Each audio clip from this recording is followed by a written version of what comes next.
After an unplanned day off yesterday due to some rain here in Oneonta, the Outlaws finally back at home after a 5-game road trip. Colby Smith, as always, here with you on Outlaws pregame, and I got a special guest alongside me tonight out of WCDO, Nate Lowell. Thanks so much for taking the time to come out tonight. Hey, thanks for having me. Always great to be here at Damaski. We got a beautiful night. Can't beat it.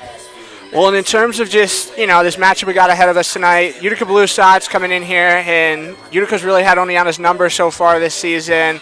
I mean, in terms of what you're expecting to see tonight, what do you kind of got for me? Well, I mean, a beautiful night for baseball, some new faces in the Outlaws lineup. I think that'll make things interesting. And, this time of the year, too, Utica really fighting for position in the standings right now. This game means a lot to them, so how can Oneonta kind of counterbalance that and try to knock them off, play spoiler a little bit here. So nice to see a local guy on the mound here tonight as well. So you mix all that in there, I'm hopeful for a good showing tonight for the Outlaws. Well, and it was really unfortunate for the sake of Boonville yesterday. They've kind of been neck and neck with Saugerty for second place in our division, and so when we made that call to the Lumberjacks yesterday, they were very unhappy, to say the least, that we had to bag that doubleheader yesterday. Yeah, how has the weather been for you guys this summer? It just feels like, the end of the high school season, which is what I cover. I mean, it was all over the place. We're trying to sneak games in for the state playoffs. I mean, what do they do in these situations where you're canceling doubleheaders this late in the season? Well, so the PGCBL made a rule that after July 14th, you can't have any more doubleheaders, trying to save teams. And, of course, a lot of teams are strapped at this point. Guys have started to leave, go home for college ball, want family vacation, whatever. And so, I mean, no more doubleheaders. So now it's just any game that doesn't happen just straight up doesn't happen. So we're going to be a few games shy of the threshold in terms of what we're expecting to play, because obviously all these guys signed up to come here and play 46, 48 games. But hopefully we'll still end up in the low 40s. But speaking of games played, let's go back to Sunday. Outlaws down in Saugerty. Another tough loss. 8-1 was your final score. Saugerty's got on the board second inning. Casey Comiskey, an RBI single that scored George Baker, gave him a 1-0 lead. Logan Sanchez would turn around with an RBI single to score Ryan King just after, as King, an on-base machine here for Saugerty since joining that squad, an Outlaw of last year, and now he's gone over to Saugerty's and he's hitting almost 500 through his first 8 games. But then we'd go to the fourth, and Alex Burciaga was still in there as he went 4 innings in that start on Sunday. Comiskey would have an RBI double to score King yet again, 3-0 Stallions, and then Burciaga's night would end after Griffin Crane flying out to right, sack RBI to score Comiskey, and Burciaga charged with 5 runs as a starter. And later on here in a couple of minutes, you'll hear from head coach Keaton Mark in regards to Burciaga's outing and what he liked from Alex on Sunday. But Oneonta turned around top 5, got their only run of the game. Zach Porter reaching first on an error, and with Kazuhara heads up base running his speed from second, he scores, and it was 5-1 just like that. Saugerty's tacking on to the lead. Bottom half of inning 5 as Baker had an RBI double to score Reese Maroney, and then in the 8th inning, Griffin Crane would close it out with an RBI double off Cole Waterman, and had 2 Outlaws make their debut on Sunday in terms of pitching side of things. And Nate, I mean, it really is weird that you get to this end and you're talking about so many debuts. We had Tyler Cianco and Cole Waterman on Sunday, and now you said it, but a couple more Outlaw debuts tonight. Yeah, it should be interesting. And I'm curious from your point of view, how hard is it for these guys to kind of, quote-unquote, come off the street and jump into the lineup in terms of hitting, in terms of pitching? I mean, I would assume it's got to be really hard to jump into a lineup and just try to find your rhythm and your groove so fast. Interested to see how some of these guys do it here tonight, but it sounds like some of the Outlaws that have jumped in recently have had good success. Yeah, they certainly have, and I think the biggest thing in talking to some of these guys who have come in here and joined us over the last week or so is just that they were home, and even though they weren't necessarily playing games, they were working on their swing, working on their timing. In terms of pitchers, they've been working on their mechanics, and none of these guys have really been taking too much time to themselves, and they're just kind of, grinding. We're waiting to get a chance, and a lot of them, like Tyler Cianco, who will flash it up here for you, took our player of the game, not on Sunday. He didn't expect to be playing summer ball, but Alex Burciaga gives him a call and says, hey, look, our coach here in Oneonta is looking for some arms, looking for some innings here these last 2 weeks. Cianco comes down to join us, goes 2 innings here behind Burciaga, 2 hits, 1 run, 1 earned run, and a walk and a strikeout to take our player of the game on Sunday. But yeah, it's just a lot of timing and mechanics, and it's nice that so many of these guys have been able to adjust so well. Well, nice for local fans, too. I mean, a Binghamton product, plays at SUNY Cobleskill. Got to be neat for him. I mean, he's probably going up 88 all the time to go to school, passing through Oneonta. To get that call, it's got to be special for these guys, too, I would think. A chance to maybe come out here, show your stuff, almost maybe a tryout for next summer. Hey, maybe you catch the eye of a coach, even on an opposing team. Who knows where you could end up in the future, or maybe right back here in Oneonta. So it's kind of interesting, I think. You never know who's watching, even in these dog days of the summer. Never know how those things are going to shake out. Well, and speaking to that effect, I don't think there's any better way to go because Lorenzo Camarilli kind of said something very similar in our pregame player interview of the day. So let's head down to the dugout just after BP ended today. Here's Lorenzo Camarilli. Smith, and I'm joined today here on our pregame show by Outlaws first baseman Lorenzo Camilleri. Lorenzo, freshly new to this team, what have you enjoyed about your experience in Oneonta so far? It's a lot different than any other baseball experience I have. Just coming out here, getting long BP in before the game, being in the clubhouse is definitely cool and different and exciting. Well, and as somebody who's coming to face collegiate pitching for the first time, jumping from high school, what has that been like for you? It's a lot different. You see a lot more breaking balls and they don't miss as much. Even fastballs, they're always on the corners, and definitely the fielders are better as well. You catch barrels and they get caught. What specifically have you had to change about your approach or mechanics to fit in here? Definitely just look early in their count for fastballs. Make sure I'm on time and ahead. And in terms of what you've been seeing from your at-bats and how things have been going for you, what have you kind of noticed? I definitely noticed that it's more challenging and that I kind of just have to stick with it. I've been putting together some good at-bats. Some stuff aren't getting down, but kind of whether it's a walk or just a good at B, it's good.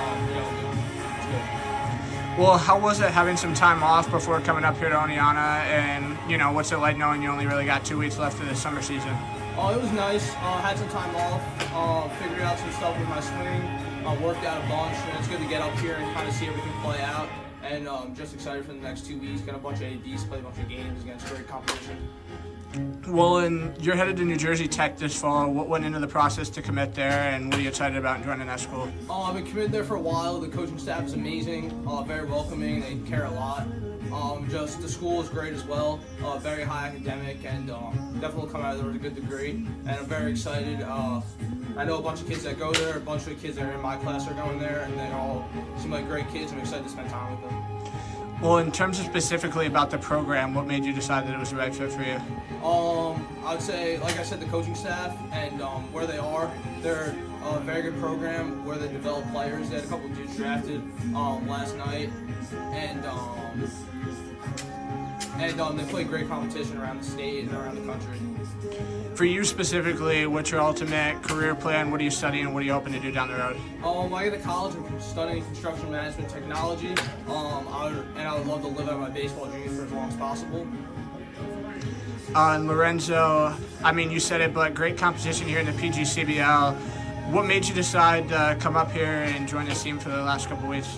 I knew that even though there was only about 3 weeks left when I got here, I would get a ton of games in and a bunch of ABs. And just knowing that the competition is different, you're playing against like grown men here. It's a lot different than high school and what's around me. So. When you're not here at Damascus Field, what have you been doing around Oneonta and enjoyed about the town so far? I'm really liking the park. It's like in left center field. I'll walk around there, hang out over there. Saw a movie last night that was good. But there's honestly, it's a nice little town with some stuff to do. It's a waste of time. Well, and in terms of things that you particularly like to do when you're not at the ballpark, what's kind of your go-tos? I've been getting to fishing a lot recently. I've been enjoying that. And recently picked up some golf clubs. I'm still pretty bad at that, so I got to work on it. But. And Lorenzo, in terms of how you feel like you're fit into this clubhouse so far, I mean, just kind of describe the dynamic to me of all that. Everyone's great. Everyone's really cool, welcoming into the clubhouse, making sure that I'm good. If I have any questions, it's my first time doing this kind of thing. They're always there, helping me out, or even going out of their way to help me. Lorenzo, one last question here before I let you go. Face the Utica Blue Sox tonight. You, of course, talked about teammates, Waldy Rodriguez being on the other side. How special is it for you to just play against a guy that you know you're going to be playing alongside next year? It's really cool, and honestly, I didn't meet him before the other day. He came up to me, introduced himself. He's a great dude, and it's cool to see him, and we can bounce off each other and talk a little bit. Lorenzo, thank you so much for your time. Good luck tonight. Thank you.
The Outlaws bat boy for tonight is Chase Hinges. In our first pitch, please bring your hands together and welcoming Raiden Burgos as he fires out. And Colby Smith now back here with Nate Lowell, and that's going to wrap up Outlaws pregame this evening. And Nate, another great national anthem here at Tomaski Field as always.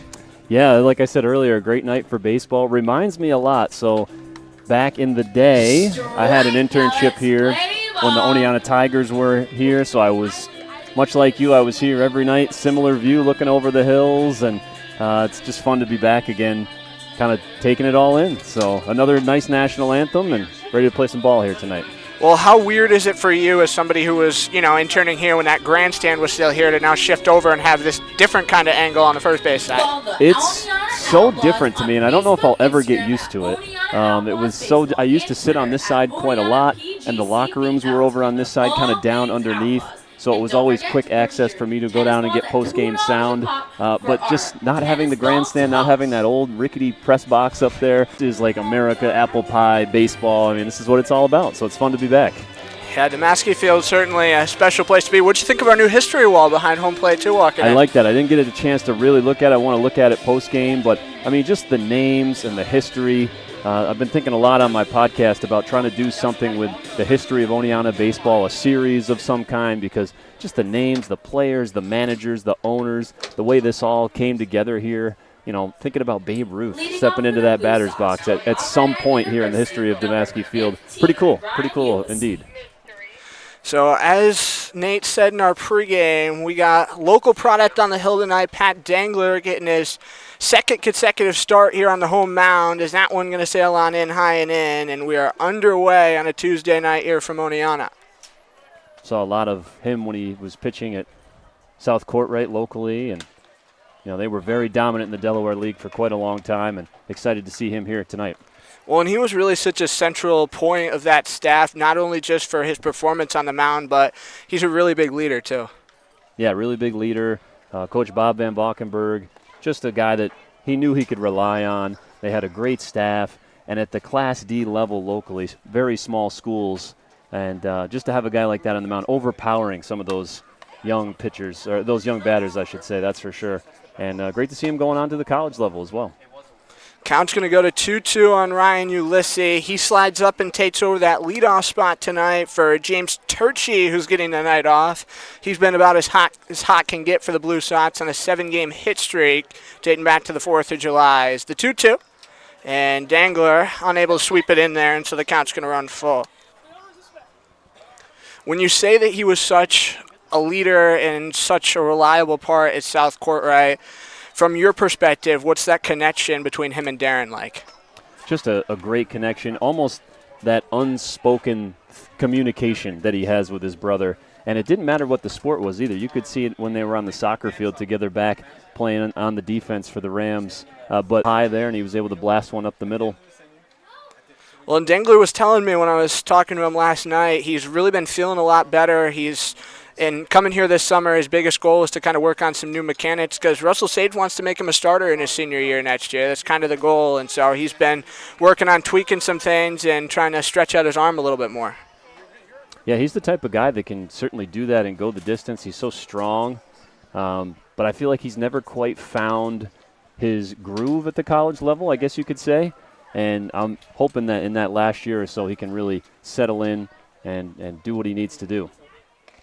Vincent Cowdrey in the 2 spot here for head coach Dud Dillette, and immediately Ulysses going on the run. Porter lost the mask, but swiping second. Ulysses got the bag, and he'll be in scoring position already to start this one. Yeah, nice base running there. Got a good jump on it, and was in there in plenty of time.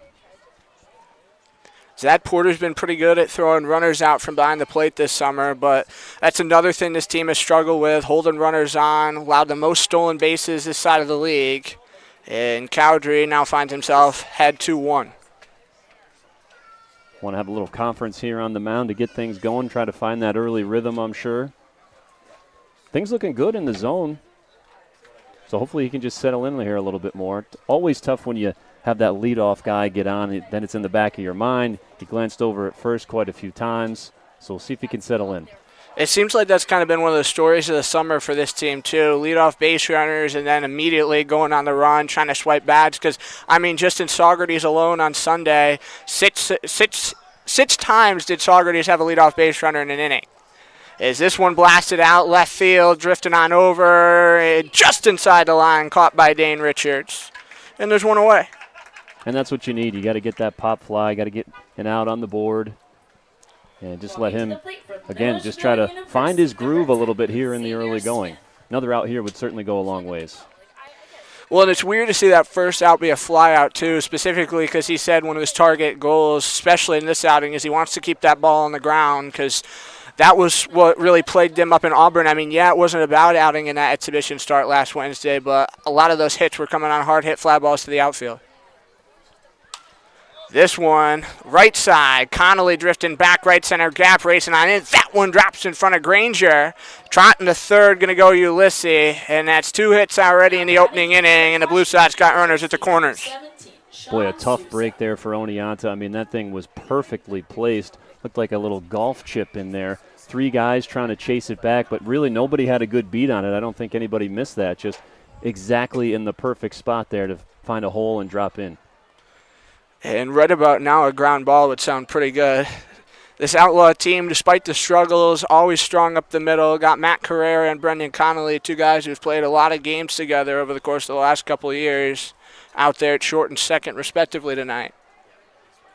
Yeah, 1 out here in a big spot with runners on the corners here for Dengler. Sean Sousa going to take a miss high and away, and count will quickly go to 1-0. Well, you mentioned golf, Chip. I know you recently had your golf tournament outing. How'd that go? Everything went really, really well.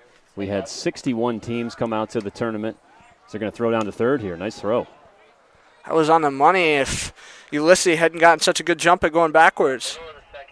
Yeah, 61 teams. That's 244 golfers came out to support a local scholarship that we give out to local high school students from about a 3-county area. So just really blessed to have everybody come out and support. Has got another one fouled off here.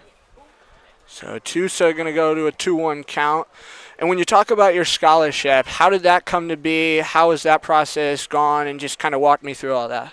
Well, when you talk about guys like the Denglers and Asa Dugan, I mean, these guys are going to schools here locally. Another foul ball that, are graduating anywhere from 18 to 30. I mean, the biggest school that I cover high school-wise locally maybe graduates 100 right now, and that's Oneonta, Norwich, maybe 120. And I oftentimes go to a lot of the graduations, and I was just seeing that there were less and less scholarships, and the dollar amount was going lower, as here's a blast up the middle. Carrera going to field and blast it on over. Camilleri hauls it in, but a run does score. So Ryan Ulysses trots in. That's a sack ground out for Sousa, and the Blue Sox take a 1-0 lead. So back to the scholarship, I was just seeing that there was an opportunity there. One thing that got me was I was at a graduation and there was a scholarship for $25. That's great, that's lovely, but might buy you lunch in college. And I just thought, let's get these coaches, these parents, these athletes together. We can do some fundraising, and I think we can do better. And we were able to raise $14,000 at the golf tournament this year. And in 3 years of having the scholarship, we've handed out $50,000. So I'm proud of it and want to continue to grow it as much as we can. Matt Colello, the red-hot shortstop here for Utica, now finds himself quickly down 0-2 against Dengler. He's on an 11-game on-base streak, and speaking of that 4th of July game for Utica, it seemed like a lot of their bats started to turn then. He's on an 8-game hitting streak dating back to that night as he whacks that one off foul, and so the count will stay 0-2. Boy, just looking at Utica here in the early going, they just put the ball in play. They're going to make you make a play. And, just having these runners on in the early going has really paid off.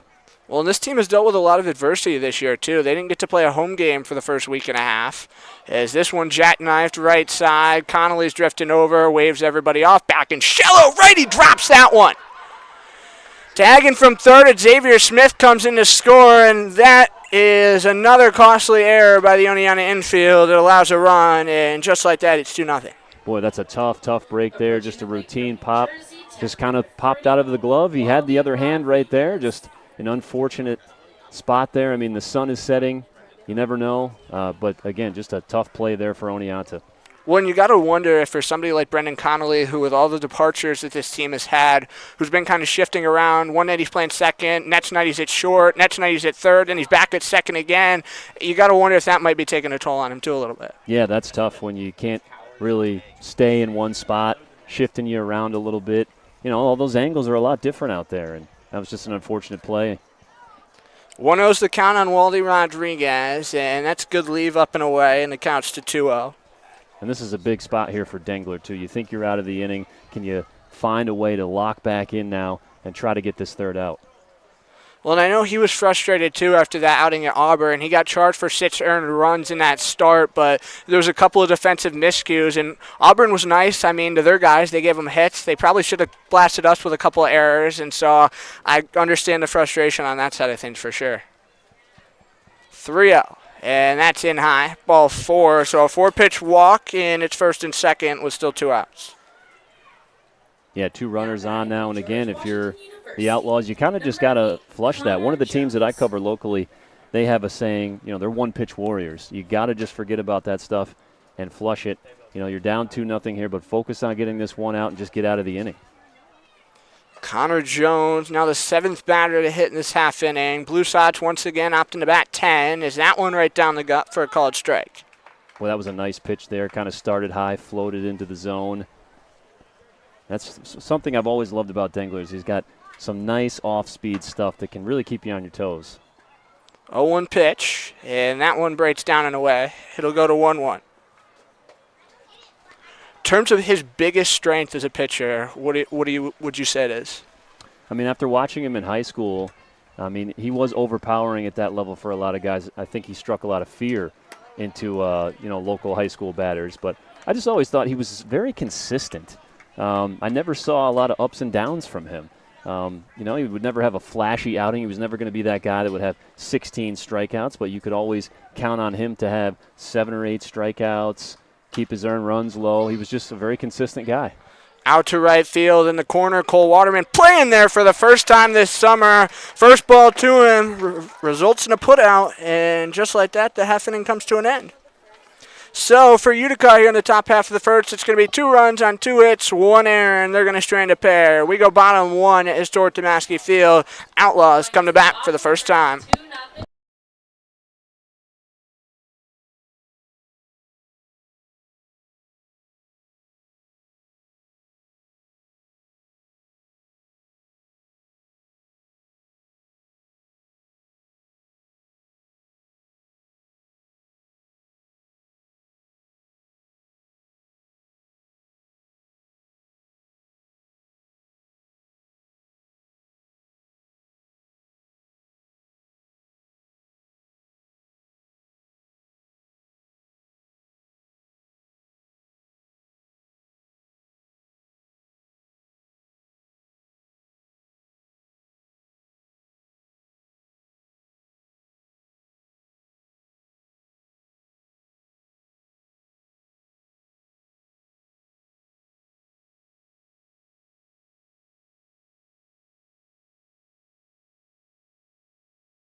Bottom of the first inning, Colby Smith and Nate Lowe back here with you. And Nate, another tough start here for this Oneonta team that's allowed the most first inning runs in the entire league. Yeah, that was a tough start because there was a couple opportunities for them to maybe get out of that with limited damage. But honestly, overall, I mean, that could have been a lot worse. After that drop there at second base, I did think that they were able to settle back in and kind of get out of there that was a tough jam to be in. But let's see how they can rebound here at the plate. Some new faces, as we've talked about. Maybe that's going to bring some new pop here to the offense. Well, and Brendan Connolly, who had that error in the top half of the first inning, immediately going to get a chance to redeem himself against who. We were talking about it right before we jumped on the air here, but Charlie Bushley making his first career Utica Blue Sox start tonight. Had some good stuff there that we saw in the warm-up. Looks like he's got a little pop on that fastball, so we'll see how Oneonta can handle this. Just finished his sophomore year at Bates College, and he offers up a first pitch strike to Connolly. Such a weird stat when you really think about it. Last 7 games, as I said to you, 5 starters have made their first start against this Outlaw team. Yeah, that is an interesting stat. I mean, what are the odds of that happening? I mean, I know there's a lot of movement in summer ball, guys coming and going, but yeah, to face new guys, you haven't. If you're Oneonta, you haven't had any chance to settle in. See a guy twice, that's difficult. Connolly going to be down swinging on 3 pitches, and Enrique Barraza fires it to Paratoni to seal the deal, and there's one away. At the plate from And when you speak to that effect, I mean, you know the whole consistency, finding a rhythm when you're not seeing those regular arms, because it really is such a weird thing, especially here in the PGCBL as opposed to any other summer league, because there's 2 separate divisions, but you're only playing the same 6 teams all summer long, and so to see a team and not see the same arm over and over again is kind of weird in itself. It's got to be interesting when you get to the playoffs and you start playing that other division. It's like a whole new season almost. Lucas Granger, welcome to the Outlaws. This is his first AB, and that one towards his knees, and the count will go to 2-0. Well, it comes from a very, very good Cortland program. I mean, you talk to any high school baseball player locally, the dream, at least Division III-wise locally, is to go to Cortland. So he's a good player. 2-0, and he'll take that one backdoor for a called strike. Really nice kid, too. Got the chance to welcome him in. I had somebody show up in my office this afternoon asking where Coach Keaton was. Said that his coach told him to ask for Keaton when he got here at Oneonta, and, well, Keaton wasn't here yet, and so I got to welcome him in. But this one shot right back to Bushley, and he underhand flips it to Paratoni, and just like that, there's 2 outs. Also got to be hard, as we said, guys have been working out, probably getting in the cage, but that might be the first live pitching he's seen in a couple of months now since the college season ended. Don't know what he's been doing exactly, but tough to get thrown in, drive up today, put the uniform on, and immediately get in the lineup. It's got to be hard. Well, and it's weird, too. I mean, I haven't really thought about it till just now, just seeing that bright orange 4 walking back to the dugout. That was Nathan Bowe's number, one of the stars of this Outlaw team over the first couple of weeks, and now to see him no longer here is that one shot on a 1-hop, and Huang will get it to Paratoni, and that's a 1-2-3 worked by Bushley. But I was saying, it's just so weird to see all that movement kind of result in numbers being changed, and then it's just kind of like, who's who, what's what. Yeah, a lot of changes, guys going back to school, things happening in life, but that's the way summer ball goes sometimes, that's for sure. So that's a 1-2-3 worked by Charlie Bushley in the bottom half of the first, and Pat Dangler will come back to the mound. Outlaws trail 2-0 as we hit the second.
Top of the second inning, and for the Blue Sox, they'll send 8, 9, and 10 to the plate against Pat Dangler. And, Nate, I got a question for you. As somebody who covers a lot of high school sports, now you come here, cover a little summer collegiate ball, you get 10 batters in the lineup. How weird is that compared to, usually seeing just 9 every single game? It's very weird, and there's just so many little things that I forget. Like in high school, we play 7 innings here locally. in upstate New York. And just thinking about a game being 9 and just even the speed of the game here, just in sitting here for an inning. I cover a lot of small schools, and just the way the ball sounds coming off the bat sometimes, or the crack of the catcher's glove. I just forget about some of those things from time to time. But, it's that's what makes it fun to see all these guys here in Oneonta come from all over the world, essentially. It's really neat, and I hope more people can come out and take advantage of watching some of these guys, having some of this talent right here in our backyard. Well, speaking of coming out to watch this team, we got another free general admission night coming up on Saturday. Mohawk Valley Diamond Dogs are going to be here, and even though we're no longer playing 2 on Saturday, we're going to have one 9-inning game at 7, and it's a free night sponsored by Casella Waste, so no better chance. Free general admission. Make sure you come out Saturday at 7. This one out towards right and curves in foul territory. Is Cole Waterman not even racing for it. Waterman had that pitching debut at the end of the game Sunday night in Saugerties, but playing the outfield for the first time tonight for Coach Keaton Mark. Very versatile player. He can play first, second, short, the outfield, and he can pitch, so a guy who can kind of do it all. Check the swing there and look down to first, and they say no.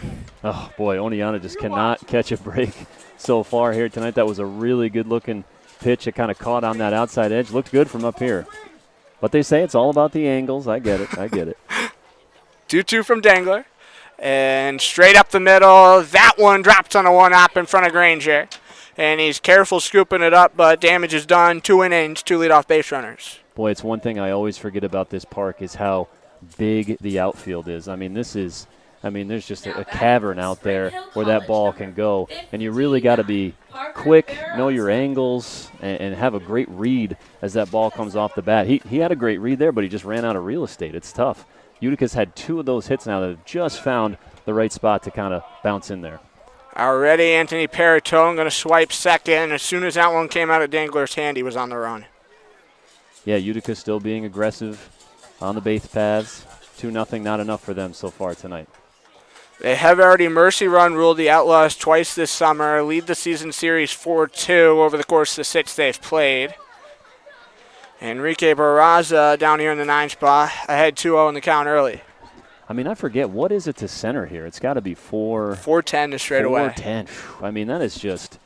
That's a lot of room for a center fielder to cover out there. 2-0, and that one missed down and away. We were talking about the old Damaski, and looking out at the outfield tonight, that whole outfield used to have kind of like a wooden fence out there. It was just a completely different look out there, and you'd hear some outfielders chasing after a ball and go wailing into the side of that thing. It never sounded very fun to see an outfielder hit that thing going full speed. Count to 3-1 here on Barraza. Jin Kung Wong down in the 10 spot, last blue side batter still to come to the plate against Dangler. Out to center again. That seems to be the sweet spot. Gets caught by Granger, drifting over to the gap, and there's one away. That was perfect hit right on a rope out to center field. You wonder what's going through Dangler's mind. You mentioned it before that he's trying to work on some mechanics, trying to induce some more ground balls, but we've seen a lot in the air here tonight. You wonder what's going through his mind now to say, hey, these are the things I need to work on. How do I improve this a little bit here tonight? Jin Kong Wong down in the 10 spot in this Utica order. He's already had 3 hits in the season series against the Outlaws, and Porter eats that one as Peritone was on the run yet again, and so he swiped 2 bats and now just 90 feet away. And I should say, I think Dangler is pitching very well here tonight. Utica's just taken advantage of a few mistakes, and they've just had a couple of really nice hits. There's not much you can do about that. Wong goes to a 1-1 count, and again, after his at-bat, we'll go straight back to the top of the order as Ryan Ulysses already waiting on deck. Corner infielder's going to drift in a bit as that one comes up and in for a called strike. Dangler's hasn't been a big strikeout guy throughout his college days so far. Just 3 this summer over the course of his 10 1/3 entering tonight. 1-2, and that left low.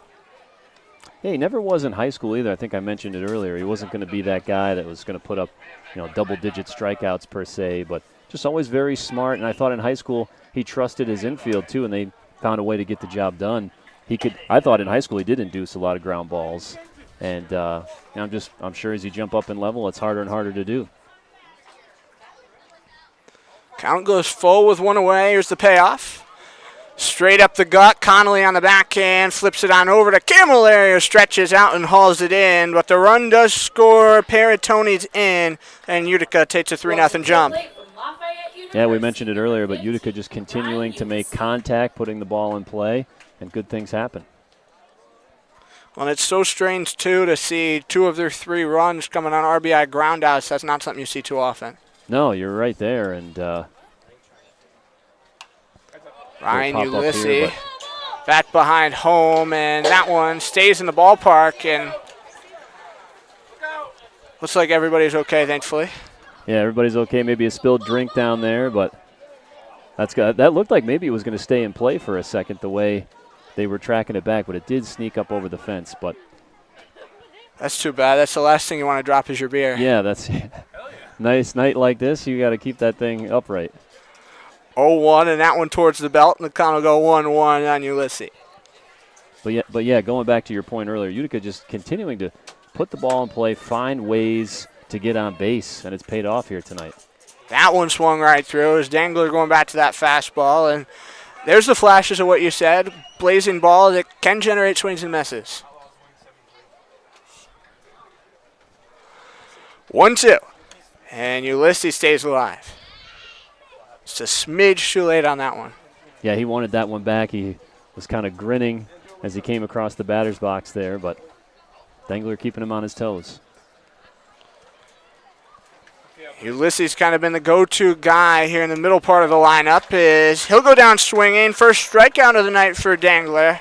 Talk more about Ulysses later on, but the Blue Sox get another run here in the top of the third on just 1 hit, no errors, and leave none on, and we go bottom 2. It's 3-0 Utica.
Bottom of the second inning, back here at Stuart Tomaski Field. Again, Colby Smith and Nate Lowell here with you. And Nate, just as we've been doing all summer, special promo theme nights here at Tomaski Field. And tonight we got Decades Night going on. Yeah, Decades Night. Some questions there for parent and kid, and kind of made me feel old a little bit there. Lorenzo Camilleri, first pitch swinging. Huang fields it over to Paratoni in time, and that's bat-to-bat 4-3 groundouts for the Outlaws, and Charlie Bushley sent down the first 4 he's seen. Yeah, Oneonta making some contact, but going right to every infielder that they've hit it to and made the routine play. Well, it's really been hard for this team to drive balls in the air. They've been barreling up balls. I mean, it just seems like every time you hit one, it just seems to be right to somebody. That seems to be just, another lingering story for this group. Yeah, it's and I don't know how you fix that either. I mean, that's just feels like the way the game and the way the season has been sometimes for Oneonta here. You're just hoping that one can sneak through. Maybe you catch a break at some point, and that's what turns the tides. A couple of my buddies have started calling us not the Bad Luck Bears, but the Bad Luck Outlaws right about now. Is that one up off Porter on the foul tip, and count will go to 0-2. I mean, at some point, right, you do all the things. You show up early, you take BP, you take care of yourself. But at some point, you got to get some luck. You got to get a bounce here and there, and that can be the thing that can change a game, can change a season. Bushley working first base side of the mound is 0-2, and he went fastball as Porter shot it straight backwards foul. Boy, he's got some nice stuff. We haven't seen a whole lot of it because the early contact, some quick outs here, but he's got that tall frame and some good speed on that fastball. Porter went reaching for one in the opposite batter's box, and he's having a quick conversation with our home plate umpire. Yeah, they're going to talk about this here. I don't really know what there is to talk about on that. No, he immediately said something to the home plate umpire. Yeah, and he's out. And Porter seems to be frustrated just about like every time he strikes out. But it's all right. We'll go to Cole Waterman. And Waterman, as I said, making his debut in right field tonight. Cole Waterman. It is kind of different. You see guys, I mean, not too often, two-waying it in college, but then you come here to summer ball and they come and try to fill those spots. And, well, Cole Waterman, I mean, he comes out here from Detroit. His older brother played with assistant coach Josiah Azka for a number of years, and so that's kind of how the connection happened to get him here. But it is just so different to see a guy two-way. You know, one night he's on the hill, and then the next night you turn around and you see him in the field. Yeah, pretty rare. Must be a heck of an athlete. Excited to watch him here tonight. When did he get into town? Saturday night. So only been in town a few days. You got to wonder how that process is, just settling in, meeting the guys. And I'm sure, too, it's got to come with a little bit of nerves. Hey, I'm the new guy. I want to do something. I want to show these guys that I belong here with them, that I can help. So I'm sure there's some of that going through his mind as well. 2-1 from Bushley, and Waterman cranks that one out in the left, drops for a base hit. He'll take the turn. He's got a lot of speed, but he'll stop right there. But regardless, first hit of the night and hard hit ball. I'm sure that's going to make him happy, just like we talked about. Hey, I'm the new guy. I want to make an impact. Great swing right down the line. Perfect play. And the Outlaws got a runner on. Well, and him and I, it was so weird, too, when I picked him up here and took him to help him move in on Saturday night. We actually got into a fight with the door at the place where he's staying. It's an older door, and so it took the two of us, you know, jamming our shoulders at the door to finally get the door down. It was definitely an interesting meeting of a few minutes, to say the least. The life of a broadcaster for the Outlaws, right? So that just screams summer league baseball right there. Helping guys move in, you know, the quirks of wherever they're living, doors getting stuck. I mean, you're a jack of all trades. Try my best. If I made a day in the life video, I wonder how many views I'd get right about now. Well, that's the stuff I think you'll remember at the end of the day when you get all through with this, is those weird things that you never see coming, right? When you woke up that morning, you weren't thinking, I'm going to help a guy move in. The door's going to get stuck. Who knows? You know, you remember that a lot more than some of the games sometimes. Well, I at least remember the Dairy Queen, too, before that, too. It was nice. Always nice to get a blizzard. Yes, especially with the weather we've had, some hot weather. Nice to have that ice cream. Wirtz will jackknife one off foul as that goes towards our third baseline bleachers, and count will go to 2-2. It's unfortunate not to see more people over there tonight. You know, I always thought that's the toughest spot to sit in the early innings because you're looking right into the sun, and you look down here on the first base side. Oh, they got the shade, all nice. That's why I always sat over here. 2-2 as Bushley's looking for a put down to get out of the inning. Here's the pitch. And Wirtz takes the miss up and away. Boy, full count here. This would be huge if Oneonta could draw a walk, get another runner on. Maybe that's the momentum you need. Wirtz is the only outlaw to put one out of this ballpark here this summer as well as the payoff. Hammered in the air towards left, just inside the line, racing over. That'll drop in front of Ulysses. That's back-to-back two-out singles. And almost the exact same spot as Waterman put it, just kind of sneaking down that line. Left fielder not able to get over there in time. I mean, 2 outs here with another local product. Dengler coming to the plate. Big spot here for Oneonta. Well, this is kind of giving me bad deja vu juju to Sunday. In the first inning in Saugerties, we had 2 outs quickly. I think it only took 3-4 pitches, something like that. Outlaws had 3 straight hits. All were singles with 2 outs. Left the bases loaded courtesy of a strikeout, and then didn't have another hit the rest of the ballgame. That's tough. Darren Dangler going to take a called strike. Looked a little bit low and down, but I thought so, too. I thought it was a little to the outside, but again, all about the angles. Again, it's Waterman on second, Wirtz on first here for the Outlaws, trailing 3-0 on Decades night, and a buyout night as well. Sydney Federal Credit Union, always a great sponsor of the Outlaws, as that one spiked off the plate and it counts to 1-1. Well, you mentioned, too, Waterman's got some speed. Would be really fun to see him flash it here, but it's got to be the right opportunity. You never want to be that third out at third base. No, that's for sure, especially as the new guy. Got Smith about halfway up on the edge of the dirt. Paratoni back behind Wirtz, shifted over. And Dangler holds everybody up as count goes to 2-1. Yeah, big pitch coming here for Dangler. 2 balls, 1 strike. You definitely don't want to see yourself draw back into an even count against the guy who's kind of been mowing through your lineup till this little blip. Dangler airmails one up on the infield. This one a mile high, coming on over. Smith able to make the snag, and that ends it. Tough one there for Oneonta. 2 runners on, but they can't get anything on the board. So it'll be no runs on 2 hits, no errors, and a pair left on, and we hit the third here in Outlaw Land. Blue Sox a 3-0 lead.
Back we come here on Outlaws YouTube, top of inning 3, and Nate, unfortunately, Pat Dangler's day comes to a close after just 2 innings. Yeah, definitely unfortunate, especially I know he's got some family here watching tonight, but you never know. I didn't think a lot of that was his fault. Could be just some new guys in town. You want to, if you're coaching staff, you want to see what these guys have. But I thought it was a solid 2 innings there for Pat, just a little unfortunate at times. Well, speaking of new guys in town, it is a new guy on the mound. Tyler Blake just got in here about 5 o'clock today. He drove up from Cortland as well. 6'5", 210. He's a southpaw and kind of a mitts that the Outlaws need out of the bullpen. Not too many lefties on this roster, especially now with Kyle Bartlett gone, who's kind of a shutdown lefty guy. Out to right field, Waterman, a couple of stutters at back, and he's able to haul it in, and there's one away. Yeah, 6'5", 210, kind of a commanding presence here on the mound. Another Cortland guy. Again, a great program here in upstate New York. So, but that's another tough situation to be in. You drive in today, new guy in town, and working with a catcher maybe you haven't worked with before. All tough things, but good start there with the pop fly. Well, and Blade certainly had a pretty solid spring this year at Cortland. 6 appearances, 2 starts, as he offers up a first pitch strike to another hot bat in the Utica lineup at Xavier Smith. He struck out 8 over 6 innings. He had an 0-1 record, but he had a perfect 1-2-3 inning with 3 strikeouts against Clarkson earlier this spring, and also had 2 scoreless innings against John Jay. So, he's certainly a guy who can mow through hitters. 0-2 to Smith. And that one right in there for a called strike 3. Welcome to the Outlaws. There's your first K. Yeah, really nice pitch there. He's been really, the difference between Dengler and Blake with the speed on the fastball is quite noticeable. Then he rings him up there with a nice off-speed pitch. I thought that was well done. So Sean Sousa going to roll up next. He had that first RBI ground out in the opening inning for the Blue Sox to get him on the scoreboard as he takes a miss upstairs and the count's 1-0. Boy, and Blake works fast too. Not a lot of downtime on the mound. He gets it back. He wants to fire. And Sousa looked like he wanted to go and left it high, 2-up. You like a pitcher who can work quick, though. He's getting himself ready if he advances to higher levels with that pitch clock. Yeah, I don't know if I'll ever get used to that. It's such a strange thing. I don't mind it, but it's just what a change to the game. I was actually at that game up in Boston last spring, that hour and 32-minute Guardians and Red Sox game that really kind of showed off the pitch clock and the true prime effects it's had on the game. Yeah, I mean, that's a really fast game, and the baseball purists probably don't love the clock, but, I mean, some of these games going 3-4 hours, that's tough. That's tough. I don't know where the sweet spot is. Counts full here on Sousa with 2 outs. Blake trying to get out of the inning. Pitch a 1-2-3. Here's the offering. Little chopper and just barely gets away from the plate. So we'll try it again. Yeah, Blake with a great start here after coming in relief for Dengler. Trying to get out of this inning here. Another payoff. And that's high ball 4. Tried to go with the off-speed again, just kind of sailed on him a little bit. I kind of like it when he sticks with that bread and butter. He's working fast, and I just wonder if the difference between his fastball and Dengler's has Utica a little off balance right now. So Matt Colella next up here for Utica. They went all blue tops on the road here tonight with that little light blue Utica, light blue numbers on the bats. They got the gray pants and Outlaws here at home going for those white tops tonight with the orange Outlaws, orange numbers, black shoulders, and white pants. Do you have a favorite uniform in the league so far that you've seen? Honestly, I got to go, and it's crazy, too, considering we haven't actually played them, but even when, we're not here watching the Outlaws, I'm always kind of scouting the other division. I really like the Jamestown Tarps Guns uniforms. I wondered, seeing the names of the other division, I thought, boy, they got to have some fun uniforms with a name like that. And Jamestown's such a good atmosphere, too. I mean, I haven't been out there for a game in a couple of years, but when they first transitioned to summer collegiate ball, I mean, they got so much on-field stuff going on, and that's just kind of the atmosphere that I've been trying to model our atmosphere here around.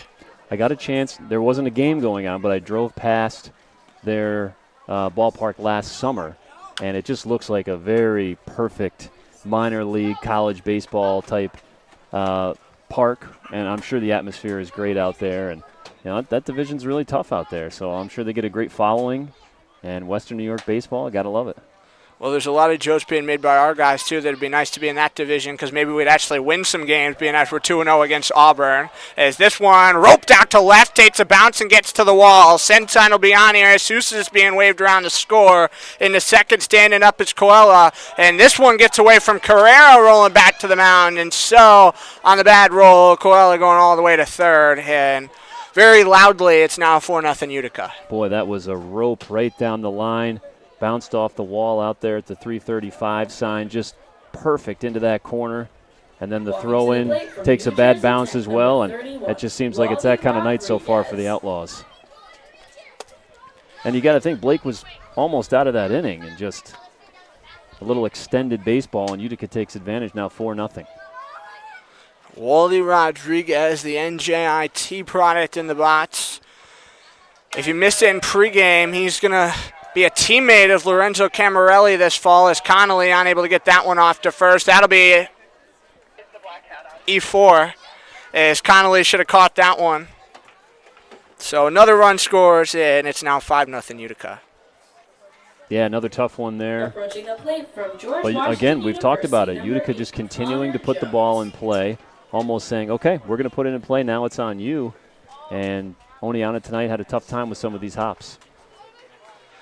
It's now 2 of the 3 errors for the Outlaws on Brendan Connolly tonight, which is quite unfortunate for him because, I mean, you look at some of these guys, yeah, you have a lot of Outlaws who are going to four-year schools, but you got a guy like Connolly who's coming out of Hudson Valley. His recruitment process hasn't really gone the way he wanted, and he's still looking to commit somewhere for a new home this fall.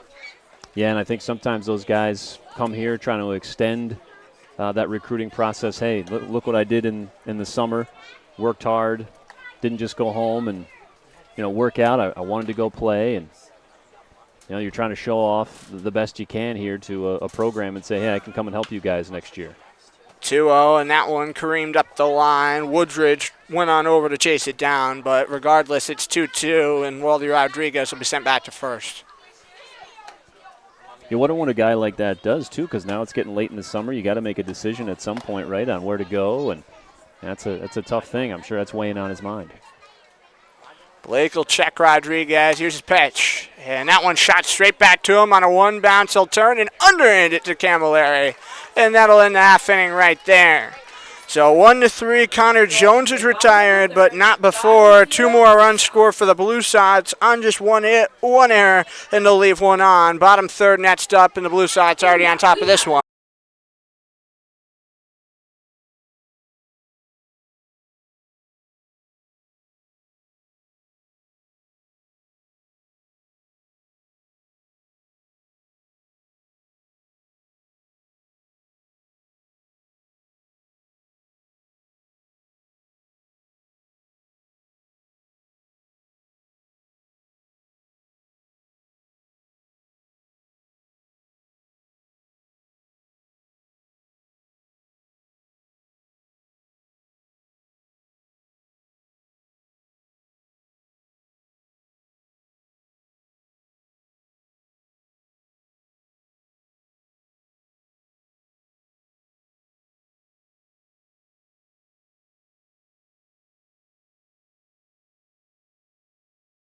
Bottom of the third inning, back here on Oneonta YouTube. Utica already out to a 5-0 lead. And Nate, Charlie Bushley, his longest outing before tonight, 2 innings, and he's coming back out here for a third. Yeah, maybe just pitch count's a little low here tonight. He got out of those, first 2 innings kind of relatively fast. Maybe they're kind of saying, hey, let's go one more, get a little extra work in. Well, in this Blue Sox team, to get some length out of a starter would be huge right now. They're on a stretch, just as Oneonta had earlier this month where they played, I think we had 13 and 14 days, but, my mind gets a little jumbled with numbers. But this Utica team right now on a stretch of playing 12 and 13, so they're on a busy stretch of their own. Yeah, that's tough. Hard to keep your arms fresh, and so maybe that's what the coaching staff is thinking. Hey, every pitch, every inning we can get out of a guy, we're going to do it right now. And I thought he did a great job getting out of those first 2 innings pretty quickly. Well, they are coming off that loss yesterday against Mohawk Valley. It snapped their 4-game winning streak that they had been on, and it was kind of weird. 4 games, 3 of them were against Boonville. It's just so weird being, here this side of the division only playing the same teams, and it seems like night in and night out you might be seeing a team 2-3 games in a row sort of thing. Yeah, that's tough. You get those rivalries going, and you're seeing the same guys night in and night out. You never know how that's going to work out. So some tempers can flare from time to time, I'm sure, when you play the same team over and over. 1-2, and Woodridge left that one low and outside, so it'll go 2-2. And Boonville's really shocked a lot of people this year. I've talked time and time again about it, but they go from last year, they finished second worst in this East Division, struggled all year to keep guys there because they were constantly shuffling guys in and out. And this summer they get a group, shows up early June, led by a new coaching staff that both have major league experience, both their head and assistant, and not a single player back from last year, and that organization just got totally overhauled this summer. Boy, just so interesting as an outsider. Looking at this league, and every year is almost like a fresh start. You get new guys. The coaching staff can go out and try to bring in some new guys that they have connections with. Like you said, you might know a brother of a guy you played has a younger brother. Let's bring him in. And you just never know. And I guess you got to have the right roll of the dice, too. A guy might be here, might be hot, and then he's got to go back to school or something happens with his family. And, got to be tough to keep that consistency. But kudos to Boonville for finding a way to get it done. Matt Carrera, the last batter to face Charlie Bushley, as he's now faced just 2 over the minimum thus far, with the Outlaws potting up a couple of singles there in the second against it. Carrera left one high, and the count will go to 1-0.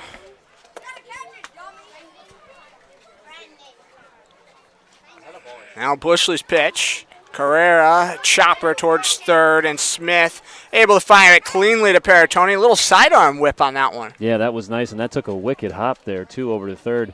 He really had to kind of wait back on his heels, grab that, and then the sidearm over. Nice play. Made it look pretty easy.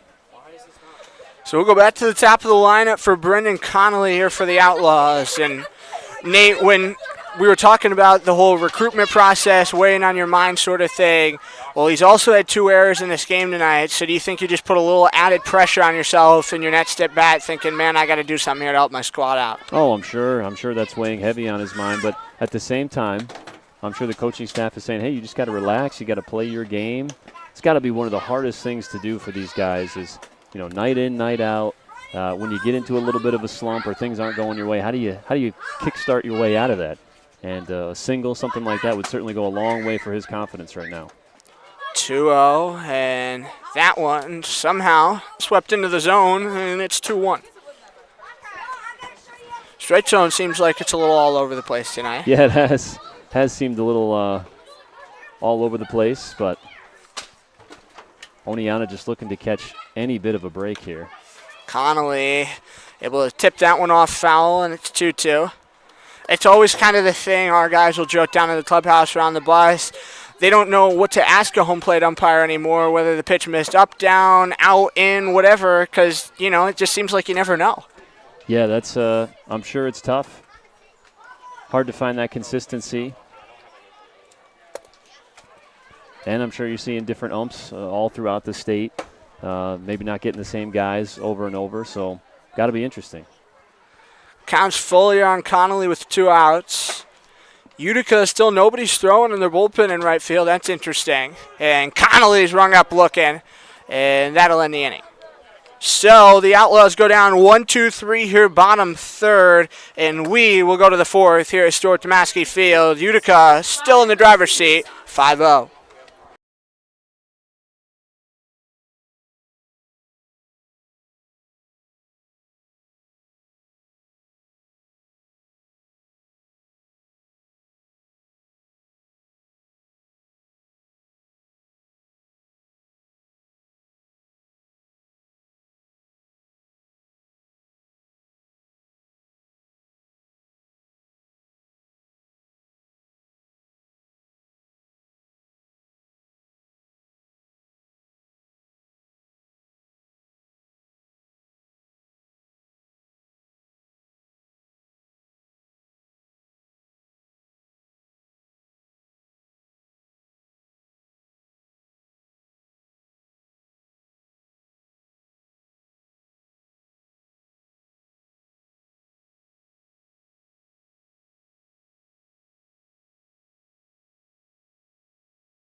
Top of the 4th inning, back here at Historic Tomasky Field, and Nate, it's been all Blue Sox so far in this one. Outlaws, as you've said a couple of times, just haven't been able to catch a break. Yeah, the 3 errors on the Outlaws side not helping, and then just, a couple of hits into the perfect spot for Utica. They continue to put the bat on the ball. You can see why, they're in a dogfight right now for the playoffs. Peritoni singled, stole 2 bats, scored a run his last time up, and that's the first one we've seen really get away from Blake like that. Yeah, that one just looked like maybe it slipped as he let it go. Well to the outside there. And Outlaws owner Gary Lang, just as he usually does, right before 8 o'clock, getting the lights on here at Stuart Tomasky. Yeah, just a perfect weather night here in Oneonta. Sun starting to go down in the city of the hills, lights popping on. Perfect temperature. These are the days I try to remember in January and February when we're, you and I are out covering basketball or whatever we're doing radio-wise, broadcasting-wise, hockey at that time of the year. These are the days I try to say, I don't mind that heat so much. Yeah, I don't miss the cold at all these days. That's for sure. Me either. The summer goes way too fast. I think the coldest it ever got down in West Palm this year was 58. Oh, boy, that sounds pretty good, especially in those January, February, March days. I mean, I only take 2 hoodies to school with me, so. Yeah, do you even have to take a coat at all? Nah, I gave up my winter coat when I went down there to school. That's smart.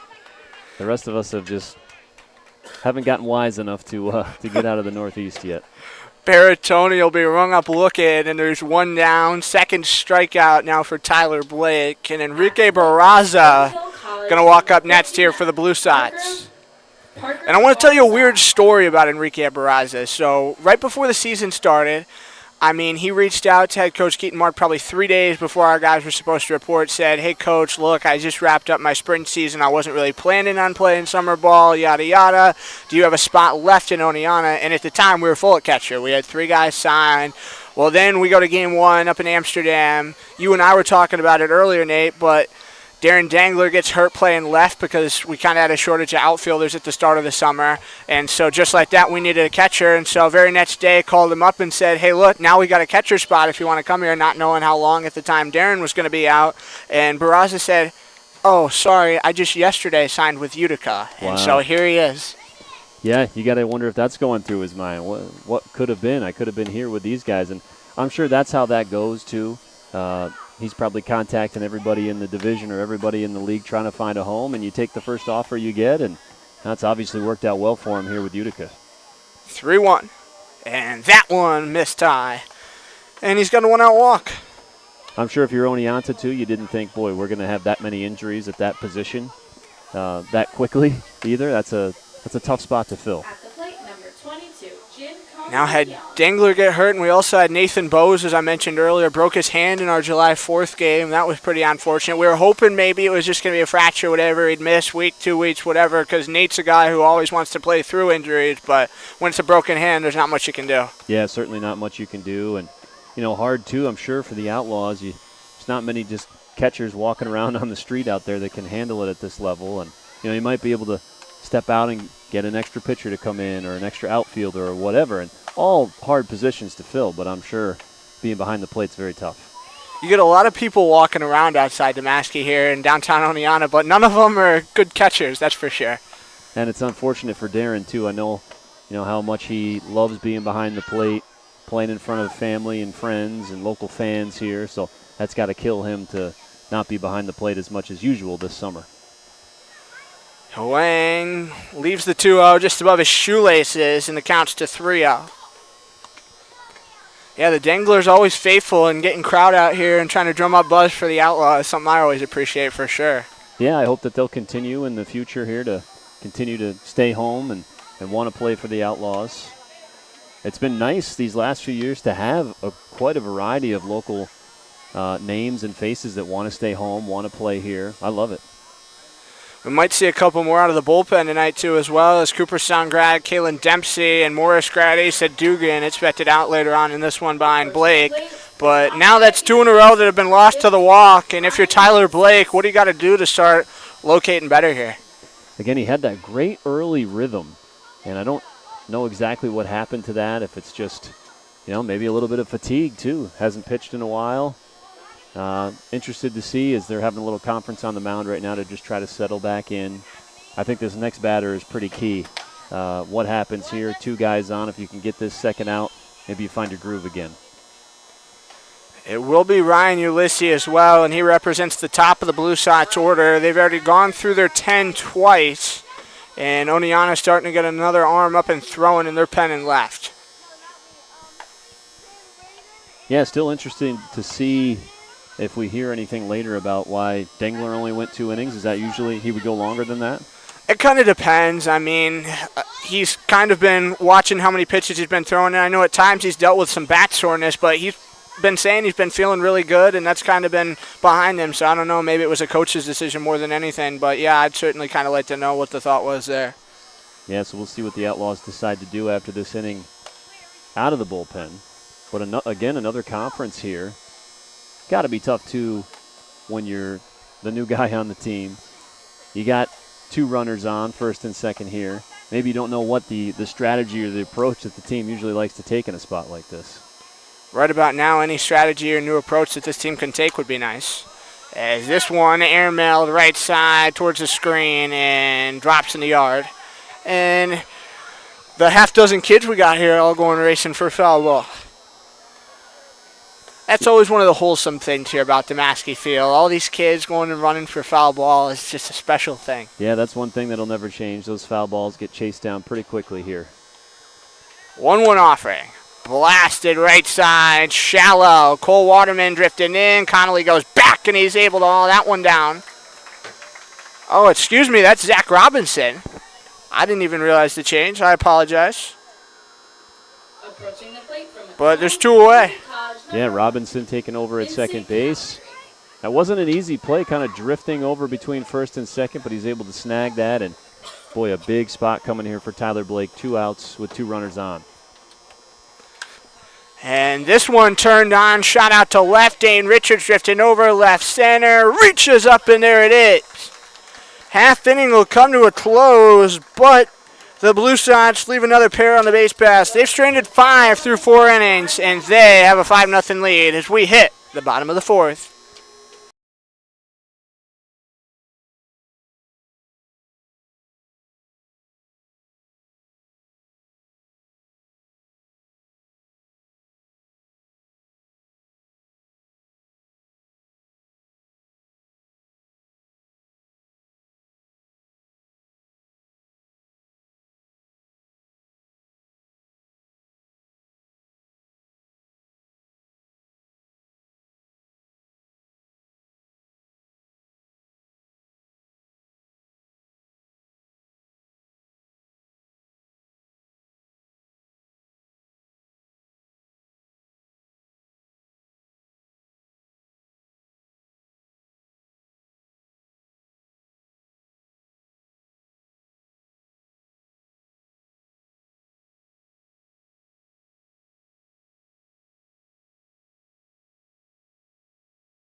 Bottom of the 4th inning, back at historic Maskey Field here on Oneonta Outlaws YouTube. As we often remind you, if you haven't already, make sure you drop us a like and a subscribe here tonight. Always trying to grow those numbers. But Nate, you just pointed it out.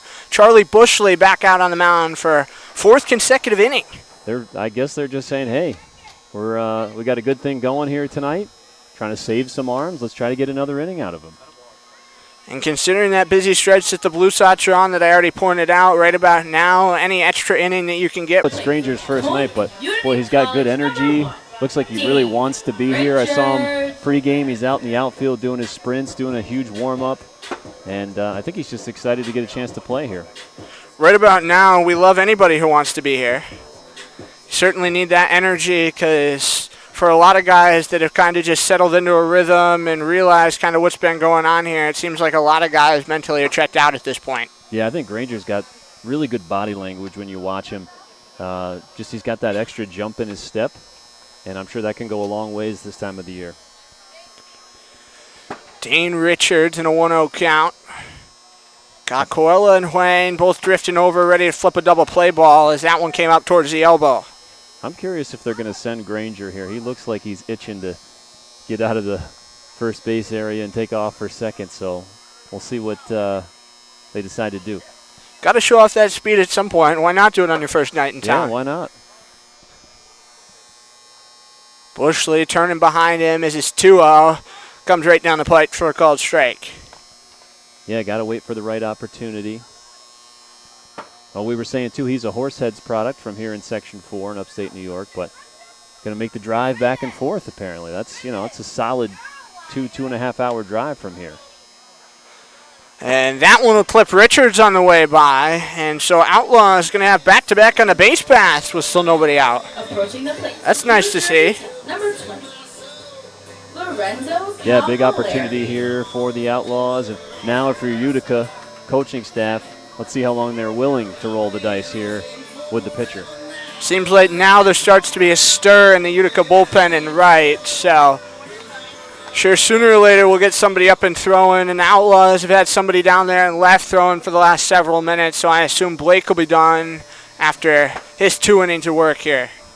Yeah, Darren Dengler down there doing some bullpen catching duty, helping out the team however he can.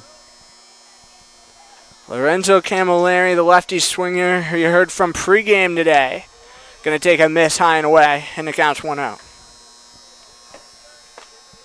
It's always different to get those different perspectives every day from different players on this team because, I mean, yeah, when push comes to shove, those baseball type of questions, or what do you got to change, what's not working, everybody's been giving me the same answers at this point, but when you really get down to it and you ask him, your baseball background, why'd you commit to where you're going to school, just those little things. Those are the kind of answers that really kind of stand apart and are just like, man, this is such a wholesome game, so many stories out there. Yeah, what a fun opportunity for you and for local fans and Outlaw fans everywhere to just learn about these guys. What brought you to Oneonta, New York? What is your background? What's your college journey? What are you trying to get out of this experience, too? What made you give up your summer and say, hey, I'm ready to play some extra ball and try to get better? Let's not call it giving up the summer. Let's say having a great old summer here in upstate New York and repping those Outlaw threads. That's very true. I mean, I think for most guys, this is a dream. To come here, to be a college baseball player, to extend your season, to get a chance to come to, small town America, live with your teammates. I mean, this is like playing pro in a way. I mean, this is the day in, the day out grind. I think these guys, years from now, will look back on this with very fond memories. Bushley checking both base runners. It is 3-1 misses in, and the bases are full of Outlaws with nobody out. Wow, here we go. No outs, bases loaded. Walking to the plate. And now Granger over there at third. Let's see if kind of the Energizer Bunny over there. See if we could get our first run of the night here for Oneonta, but a big spot here for the Outlaws. And if you're head coach Keaton Mark, this is a guy that you want up in this spot. Zach Porter is your guy who's always out there, always worried about getting his hits, getting those numbers up. And right about now, I mean, a hit would do a lot of good. Yeah, it certainly would. Put the ball in play and try to get a run on the board. And again, we've talked about it throughout tonight's broadcast, but just one little thing to go right for Oneonta could turn into the snowball effect. Some of these new guys starting to make an impact. Well, and speaking of snowballs, our Saturday night game here at Tomaski Field, Christmas in July. We were supposed to have it a week and a half ago, but with all those rainouts we were talking about, that was one we certainly wanted to reschedule. So no more dip, dive, dodgeball night or whatever we called it. We're going to do Christmas in July on Saturday. So we're going to have a snowball throwing contest. We're going to have some cookie decorating going on, and we're going to be singing Christmas carols. I mean, I'll probably be up there singing Deck the Halls. Wow, I love it. I'm curious. Now you got me wondering, how do you bring in snowballs? You going to have a cooler full? How's that all work? We got some fake snow that we're going to use and mold some snowballs. Okay, yeah. All right. That sounds good. Christmas in July. Can't beat it. Make sure you come down to the park for that one. Big spot here for the Outlaws with no outs. Hopefully Gary will be cranking the snow cones out on Saturday, too. That'd be nice. Too. A snow cone sounds pretty good right about now. Zach Porter struck out swinging back in the second inning, and now he'll swing right through one. Trail 0-1. Let's see what the little conference on the mound, the manager coming out. Sometimes that can settle a guy down. Outlaws really chomping at it here with the bases full. Porter leaves that one downstairs, and the count goes to 1-1. And he can choose to be a little more selective here, too. He doesn't have to be super aggressive if he doesn't want to be. Bushley's offering. Porter, a chopper towards first, and they'll come to the plate for the force as Barraza slaps the tag on and gets it to go. Smart play there by Utica. Throw was a little high. I thought maybe Granger was going to have a chance to sneak in underneath it. But a good play there by Utica with the force. Waterman coming back up here. He had that nice hit out to left, roped one down the line. Last time he was up, that would go a long way right now. Richard stands at third, Camilleri's at second, Porter's at first, and now there's one out. This team has had way too many times that they've left the bases loaded this summer, as Waterman going to trail 0-1. And Nate, unfortunately enough, the Outlaws league worst batting average with the bases loaded this summer, so that's certainly something that stings a little bit. Well, Waterman was trying to change that right there. He was going right after that first pitch and another big swing. You can tell, we talked about it earlier, new guys wanting to make an impact. He takes two big chops at it there, but comes up empty here in this at-bat. Behind Waterman, Ian Wirtz, Darren Dangler in the 7 and 8 spots in Keaton Mart's order. Is that one towering? Well, we'll call it an elevator pitch. It'll go to 1-2. Yeah, Waterman now has got to be careful, got to protect the plate. Really got to fight off anything close. And that one off the glove of Barraza. He springs right up like a jackrabbit as it goes 2-2. Boy, that looked good. I was a little nervous there for Outlaw fans, but 2-2.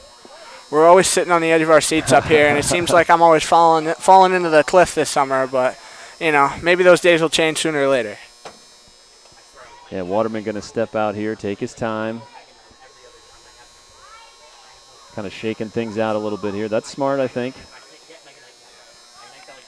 He's going to Mineral Area College this fall out in Missouri. As that one in towards him, and count goes full.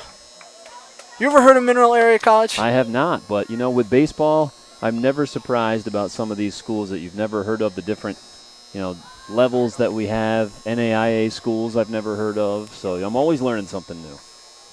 Counts fully on Waterman with a critical spot. Bases are juiced with Outlaws with just one away. And Waterman, shot out to the left center gap, racing on over. Connor Jones camps underneath it. Richards racing from third to tag, and he's able to get on in there. Block caught in a pickle. Camilleri between second and third. Smith going the gun throw back to second, and finally tag gets slapped on by Huang, and so that will be a 8-5-6-4 to retire Camilleri, but the run does count. So we'll head to the fifth inning here in Oneonta. The Blue Sox a 5-1 lead.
Well, now you've had the opportunity to see both that AL and NL All-Star lineup. And, Nate, I mean, it's a special night. New pitcher on the mound here for the Outlaws. But down in Atlanta, we got the MLB All-Star game going on tonight. Yeah, got to love it. Always a fun night and a lot of big names. I'm interested to see how some of those matchups early in the game go with pitching staff getting to see some of the big names. That's always fun to watch. Carrera on the run, able to bomb that one to Camilleri. That was a nice play. Yeah, really nice play, and another local product on the mound here in Kalen Dempsey. At the plate from George He just wrapped up his freshman year, Allegheny College of Maryland, and I mean, he dealt with an arm injury, didn't get to throw this spring, and so he kind of came here to Oneonta and said, look, Coach, I want to throw a little bit this summer, but not overdo it, want to ease myself back in. Yeah, I know he had some a nerve surgery of some kind, and I'm sure that's scary, and anytime you're dealing with that as a pitcher to try to come back from and find that confidence. But always enjoyed watching him with the Cooperstown Hawkeyes, a guy that would sit in the mid-80s, 84, 85, topped out probably about 88, 89. So a guy with a ton of potential, super athletic, and the Cooperstown baseball program has been really solid the last 5 to 10 years, multiple trips to the state tournament, and he's been a big piece of that why in the last 3-4 years. Sousa carried that one out towards the Outlaw clubhouse in left field, and the count will be 0-2.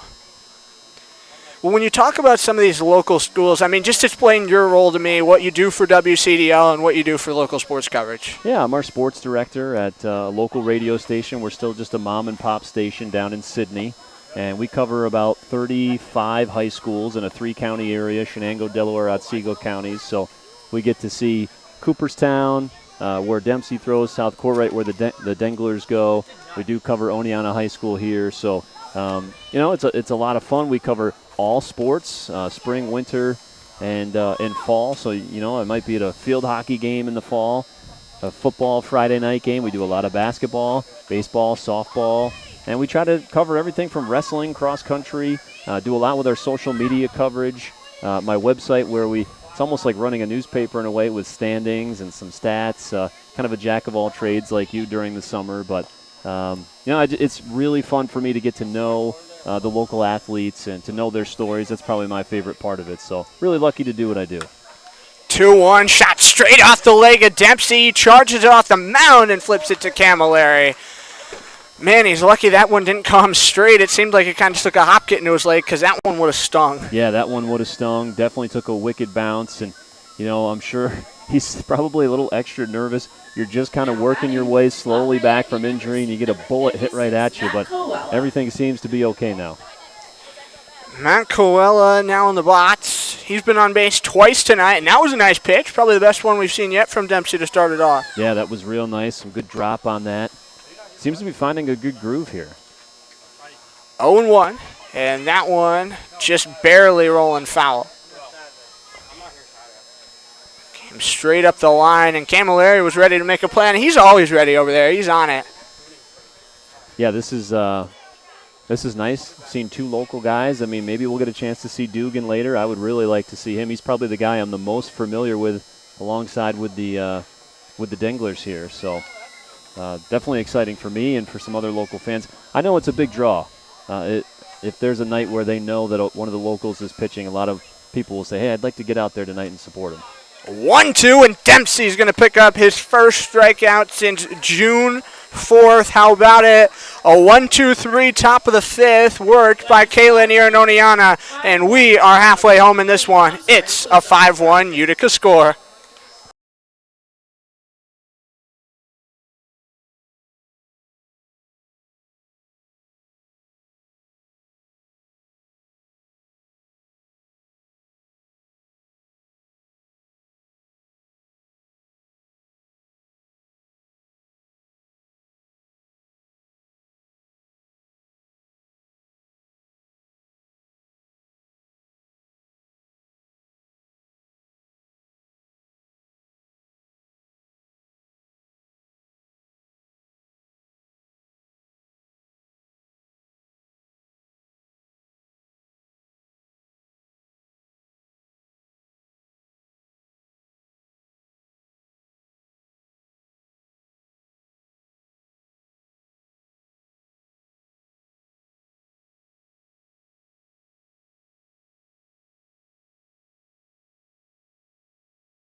We're back here in Oneonta, bottom half, innings 5. Colby Smith alongside WCDO Sports Director Nate Lull. And Nate, Ian Wirtz back up. Showed it earlier in the broadcast in between one of our half innings, but he's hit the only home run by an Outlaw here at Damaski Field this summer. Well, perfect opportunity for another one right now. That would certainly get the crowd going. And this is a tough ballpark. We talked about it earlier. Tough ballpark to hit one out of. You really got to connect with one. Just 6 total home runs hit at this ballpark this summer across the first 11 games here. As this one chopped over towards third. The gun throw by Smith gets it to go. Man, Utica's on it on the infield tonight. Really nice play. I mean, he had to go along the line to the deep corner, caught that and whipped it over with ease. Not an easy play, and he made it look easy. Really impressive. Well, have you ever thought about it just looking, like let's say you get like one of those drone angles above a baseball field, you really have to have a missile of an arm from third to look over to first, because you look at it from that angle and it's like, man, that's a lot further than you really think it is. Yeah, that's a long ways, and he is not, you see a lot of guys that have to put the full kind of body into it to get that throw over there in time. I mean, that was kind of just a flick of the arm to get that over there. It's very impressive. 0-1 to Darren Dangler, and that's called strike back door. It's 0-2. Dangler popped out in the infield his first time up. I'm sure he'd love some redemption here. Bushley's 0-2. And that swung on and missed. Dropped by Barraza, though, and he'll turn and gun it to Paratoni. And there's 2 away. Yeah, Dangler reaching for that one a little bit, just outside of the zone. He'll want that one back. Looks like they're finally about to get going down in Atlanta. And, I mean, Nate, those matchups that you're going to see in the first inning, you got Paul Skeens going for the National League tonight. You got Tariq Scuball going for the American League. Yeah, I mean, they're only going to go an inning apiece probably, but that's one of the pitching matchups for the ages in any way. Yeah, great to see Skeens. I believe it's his second straight start for such a young guy at the All-Star game. Man, this is just a star-studded lineup on both sides. The AL has really owned it, which I didn't realize until we were reading up on it today. Seems like they've really owned the All-Star game, so maybe the NL can turn the tide here tonight. Skeens is actually the youngest pitcher ever in Major League history to start 2 consecutive All-Star games. That's incredible. Yeah. He's going to become the face of the game before we know it, if you don't already consider him the face of Major League Baseball. Yeah, he's had a great start to his career, and love to see those young guys step in and make an impact right away. Just the skills that they have to have physically and mentally to be able to step in at that level and do it. Very impressive. Woodridge will draw a 4-pitch walk to keep the half inning alive with 2 outs. And, I mean, you just speak to that. We're talking about the high level of college baseball. LSU, I mean, he comes out of LSU. That's a program that is about as good as it gets. They're becoming a juggernaut. They're pulling in all these top guys who are supposed to go high in the MLB draft this year. Like, they just can't stop. No, can't stop. I mean, just the high-end level that we're seeing when you get to the College World Series and how good some of these guys are. Really, really incredible. That one spiked off the plate to Carrera as the count's going to go to 1-0. And in that American League lineup, who would have thought if you stood here on July the 15th, if you said to me 6 months ago the Detroit Tigers would have 4 All-Stars in the starting lineup, I probably would have laughed at you and said you're joking. Yeah, I felt the same way when we were looking at the lineup today. I don't think it had really hit me until I saw it on paper.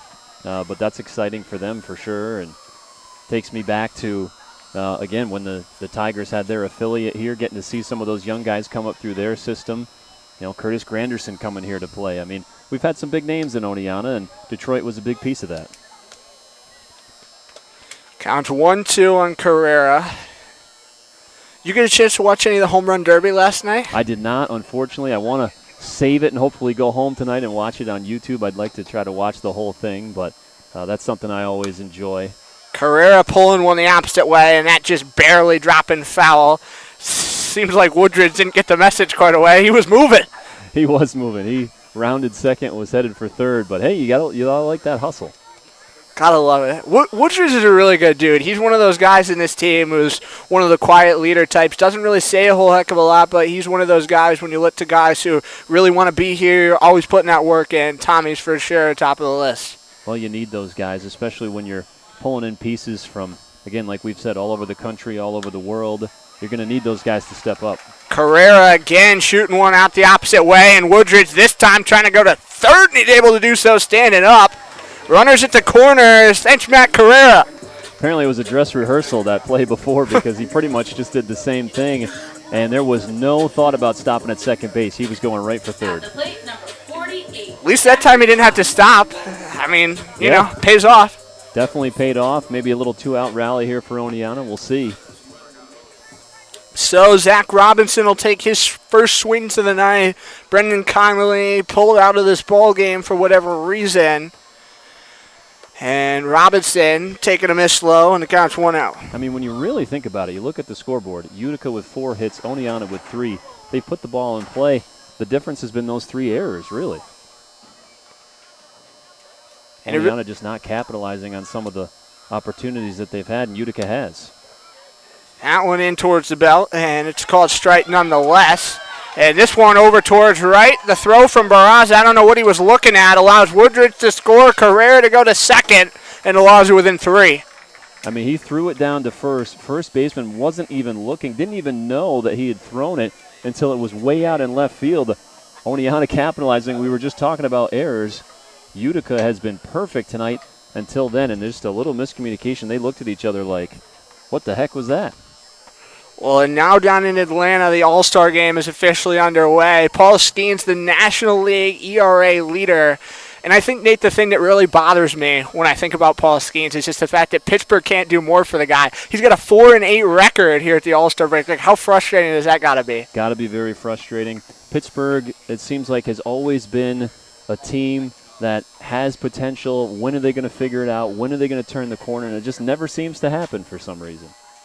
On the leadoff guy that Skeens is seeing in Atlanta right now, Gleyber Torres, a former New York Yankee. He was a star down in the Bronx for a number of years. Yeah, certainly was. Great to see him continuing his career, though. And, boy, fun to be able to watch 2 games at once here.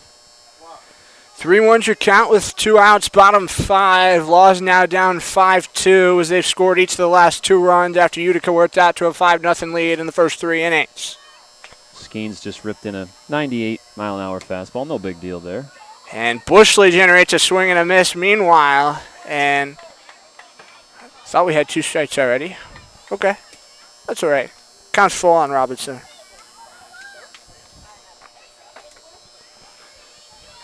'98's casual for Skeens when he's ripping 101. And he just hit 100 there on the strikeout on Torres. So ceremonial first pitch from Chipper Jones as well, Braves legend here tonight. You had to pick an all-time favorite major leaguer. Who do you got for me? Wow, an all-time Ranger. favorite major leaguer. Before that, I got a chance to volunteer last year up at the Hall of Fame on Hall of Fame weekend when the Hall of Famers go out and golf. And I was on the hole when Chipper came up. You got to talk with the guys. And, I mean, basically I was there to replace their divots and stuff. But super nice guy. It was fun to be able to talk to him for a few minutes and see him up close and personal. That was fun. And down in Atlanta, the Detroit Tigers batting first and second in the All-Star lineup for the first time since 1966. Yeah, that's incredible. It's just crazy how it seems like so many streets and so many, weird little tidbits of numbers there are in terms of this All-Star game this year above years past. I'm still trying to think back on who my favorite all-time big leaguer would be. 1-1. And Granger out towards center and caught on the run. A little line shot. Connor Jones able to haul it in. I'll let you think about that one. All right. We'll go to the 6th inning here in Oneonta, Utica.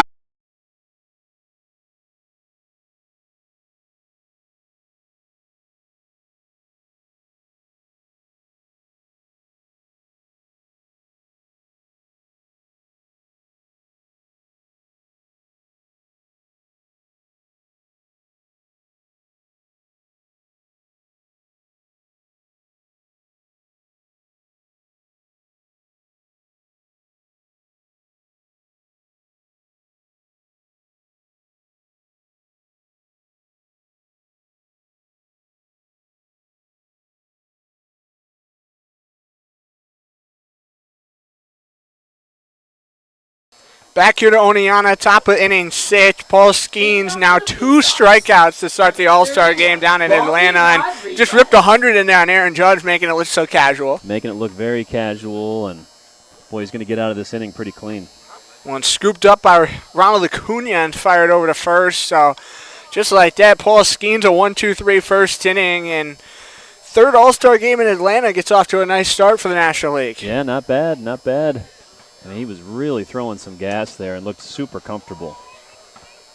That one missed a bit low to Rodriguez. Again, Dempsey's out for his second consecutive half inning. Rodriguez has already been on base twice tonight as well. Boy, Dempsey, talk about looking comfortable. I mean, I know he hasn't had a ton of time to be on the mound this summer, but he looks like he's settling right in here. Dempsey kicks with a 3-0, and that misses low, ball 4. And he was immediately saying to Zach Porter, that's on me, that's my fault. And you like to see that from the pitcher, taking ownership, taking accountability like that. Connor Jones. Yeah, and those were just some near misses, I thought. So we'll see how he bounces back now with a guy at first. Well, and again, you asked that question. Where's the ball missing? Is it missing down, up, in, out, up, down, around, yo-yo?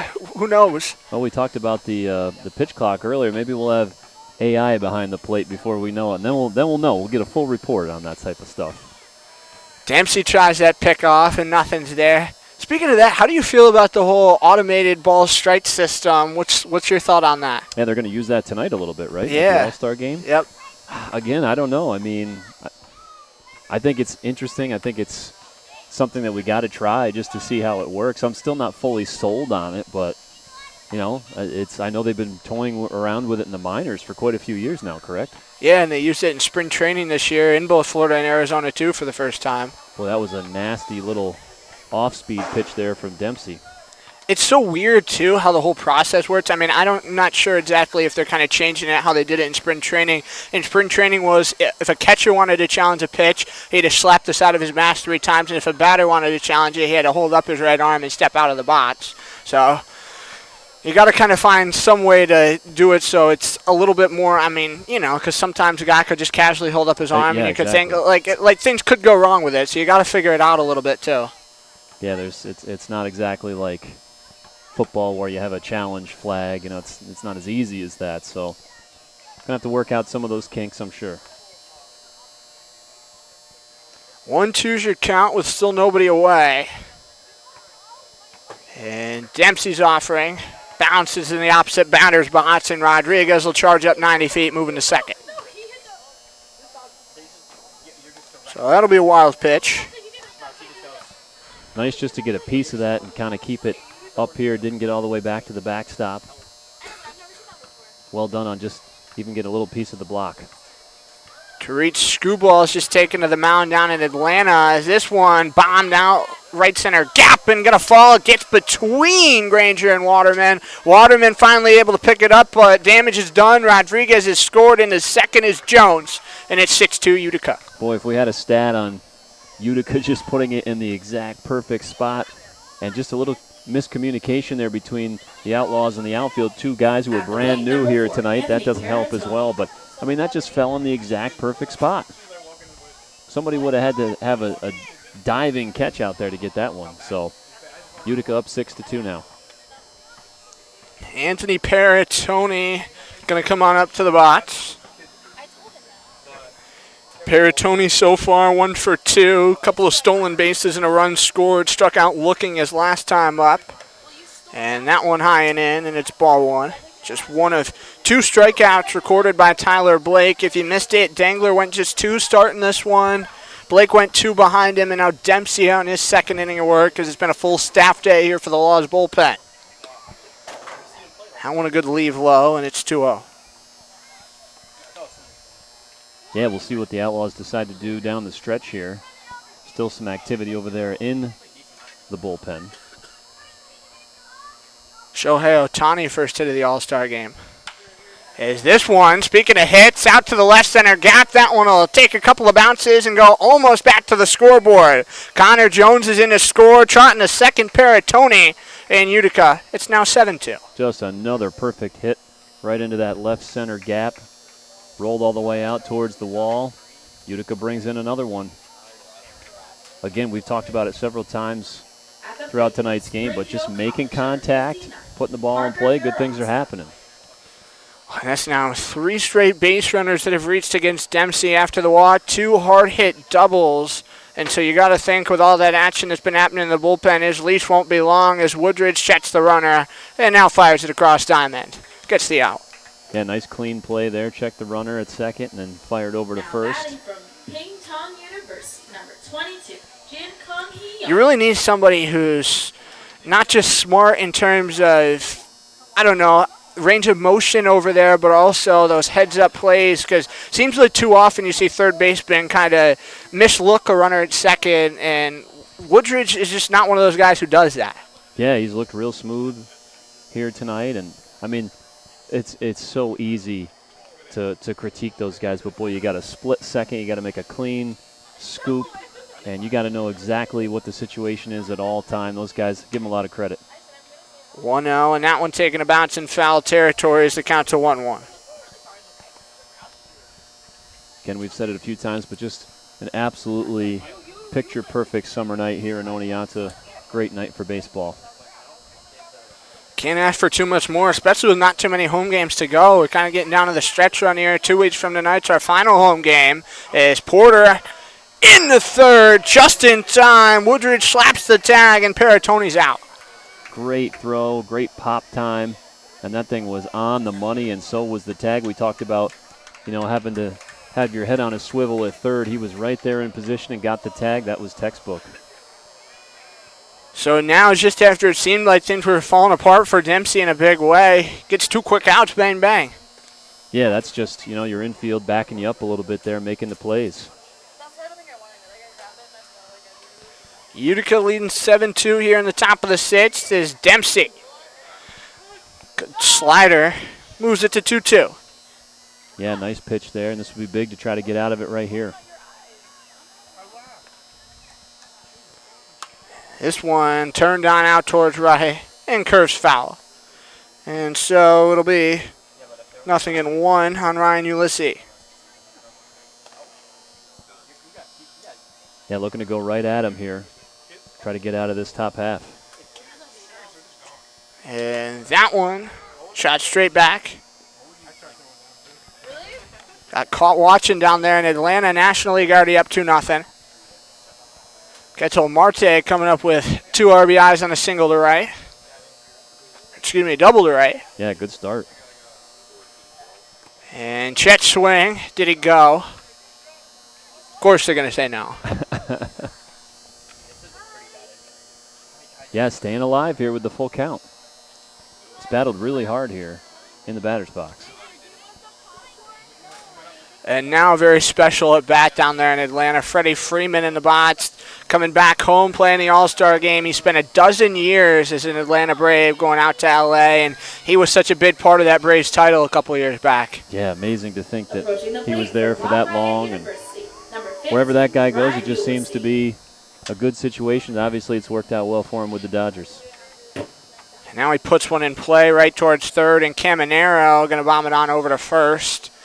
Caminero wasn't originally the starting third baseman for the American League tonight. It was supposed to be Jose Ramirez at Cleveland, but luckily for Caminero, with Ramirez opting out, wanting to take a break, go on vacation with a family, he gets the nod and seems like he's really happy to be there. Yeah, that was probably a great call to get. Hey, you were the guy in the reserve spot, and hey, now you're moving up. 2-0 on Ryan Ulysses, and he put on a show last night in the home run derby too. Not to take anything away from Kyle Raleigh, as Robinson gets his footing and came a little off balance, putting that one to the screen. Going to third, Jin Kung Wong, and there's another error for the Outlaws as they've committed 4. Yeah, that's tough. Some good speed down the first base line, and just looked like a little bit of a bobble, and then he was kind of off balance on the throw to first. Didn't work out. 4th error of the night here for Oneonta. So it will be 2 in scoring position for the Blue Sox with 2 outs.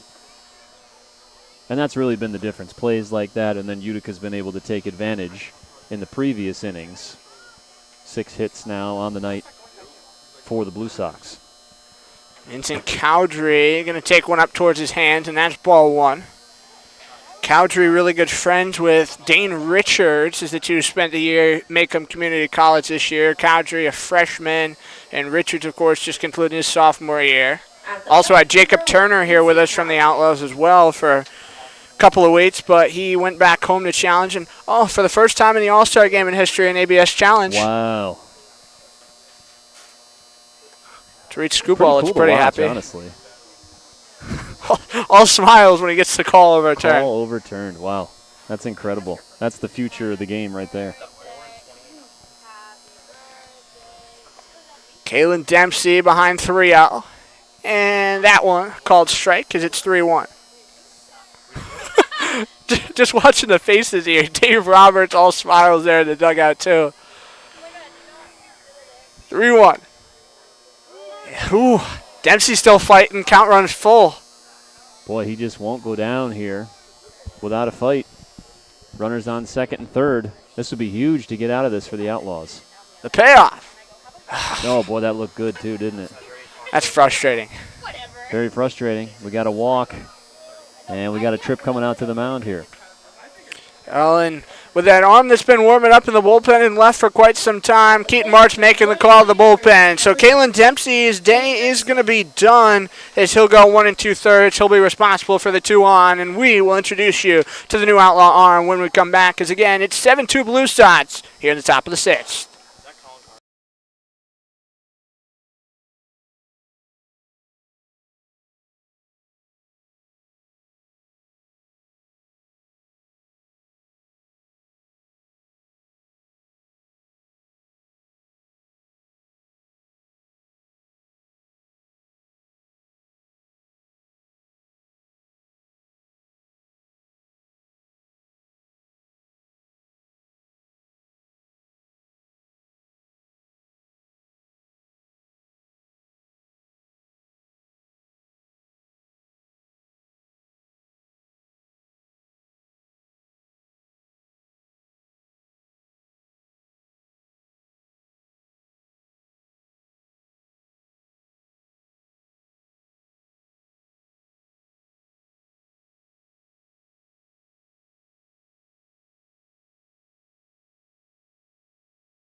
Top of the 6th inning, and Colby Smith and Nate Lowell here. And Nate, new arm on the hill for the Outlaws. Kalen Dempsey just goes an inning and 2/3, and Colin Carver going to come out and take things over. Yeah, going to take things over. So, again, the Outlaws not afraid to use some different arms here tonight, and everybody getting an opportunity.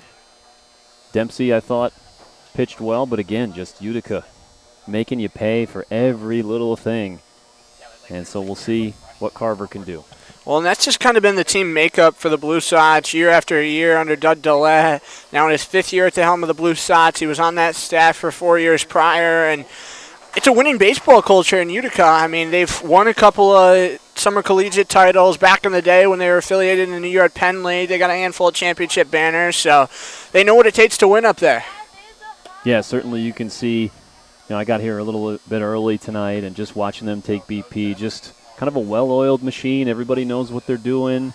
And it just seems like they take things real seriously. And, again, we've talked about it. They're in a dogfight right now in the standings, and they could make some noise. They could be a team that in the playoffs you might not want to see because they just have all the pieces that could make for a long night for one of those teams that's going to come in, ranked first or second. Well, and if they start to figure out that bottom of the order type stuff too, because, I mean, you look 1 to 6 in their lineup, those are their highest batting average guys. The 7 to 10 is kind of where they've been struggling to get production, and that hasn't been the case here in Oneonta tonight. That's something that if can keep going for them. Yeah, exactly. This is a team you don't want to face here at the end of July when you're looking to hoist that championship trophy. They just seem very consistent, maybe not flashy or anything like that, but those are the teams that you can't make any mistakes against, and you have a bad night. If you're one of those top teams, boy, Utica could make you pay. Oh, boy, a strike there when they thought it was going to be a walk, but we're going to come back and do it again. Well, this is a huge spot, too. I mean, you got the bases loaded. Carver's a guy who's still looking to get his confidence up. He's another one in the transfer portal, opting to leave Marist after 2 years. He's yet to commit, so just trying to find a school here at the end of things, still on his mind as well. Here's his payoff, and there's a big K. Whew. Carver, not a guy who's going to get a lot of juice on that fastball, but he's able to get the swing and the miss where it matters most. Blue Sox will leave him loaded, and we'll go bottom 6 here at Damaski. 7-2 Utica.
Bottom of the 6th inning, back here in Oneonta.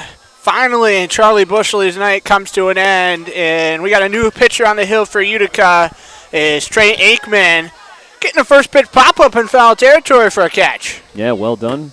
One pitch, one out, but Approaching the plate from again, Jersey, we talked about it earlier, but Utica just squeezing all the juice they can out of some of their arms, and that's going to certainly help them down the stretch.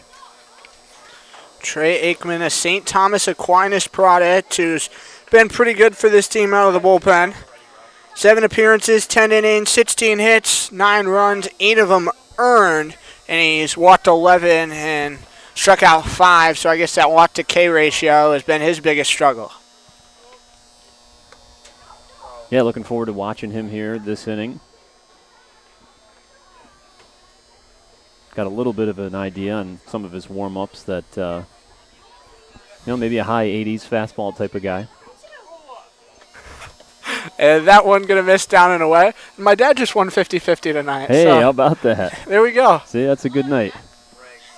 So he's taking you out for dinner and ice cream after this, I guess. I guess so. I could go for a Blizzard from Dairy Queen right you about go. now. Just got to get this game done before 10. No pressure, Outlaws. No pressure. No pressure. No pressure.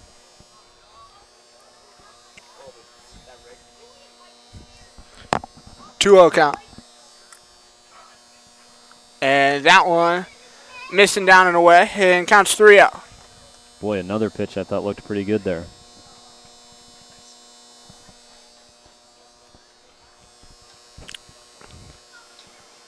From Aikman, and that a called strike, and it's 3-1.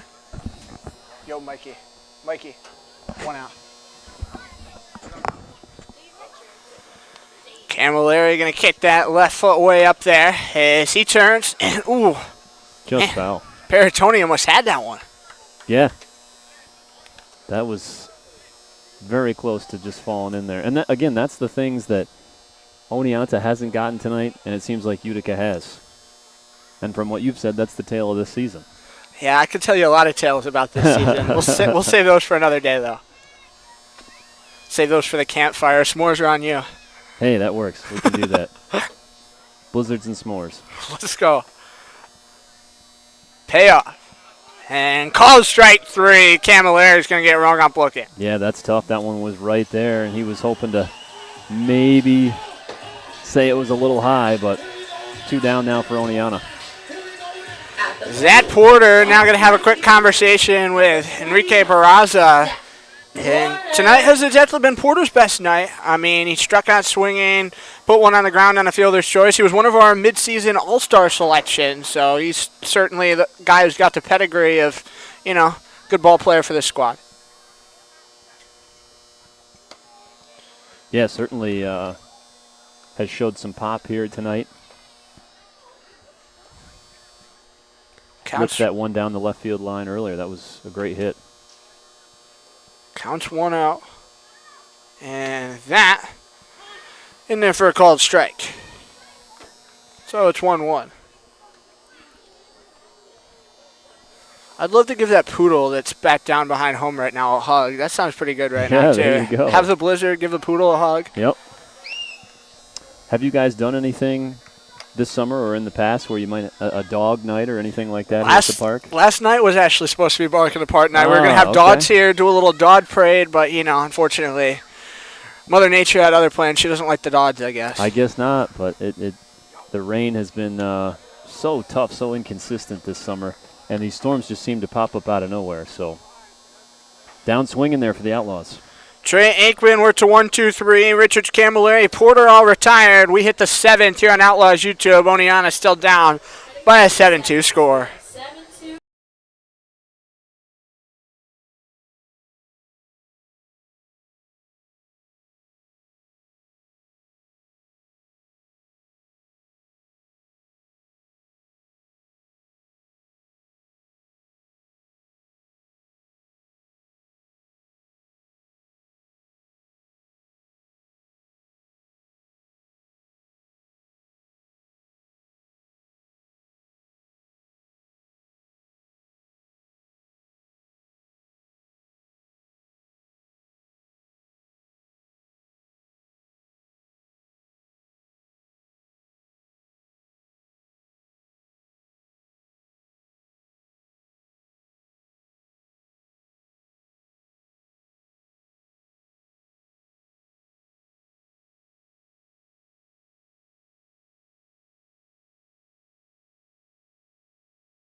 back here to Oneonta, top of inning 7. Colby Smith and Nate Lowe, and Sean Sousa, a bat that's been pretty good. Showed a lot of promise this summer for Utica. Going to start off the half inning against Colin Carver, who worked out of that massive spot in the 6th. Yeah, that was huge, and Oneonta just going to try to get the bats going here in the last half of this game, but the defense coming up big there. Sousa, the lefty swinger, 6-3 ground out for an RBI, had a walk, scored a run, and also has a 1-3 ground out to his name. The 4 spot's kind of been his bread and butter for Coach Dillette this summer. He's been in that role for 16 of his 17 games played.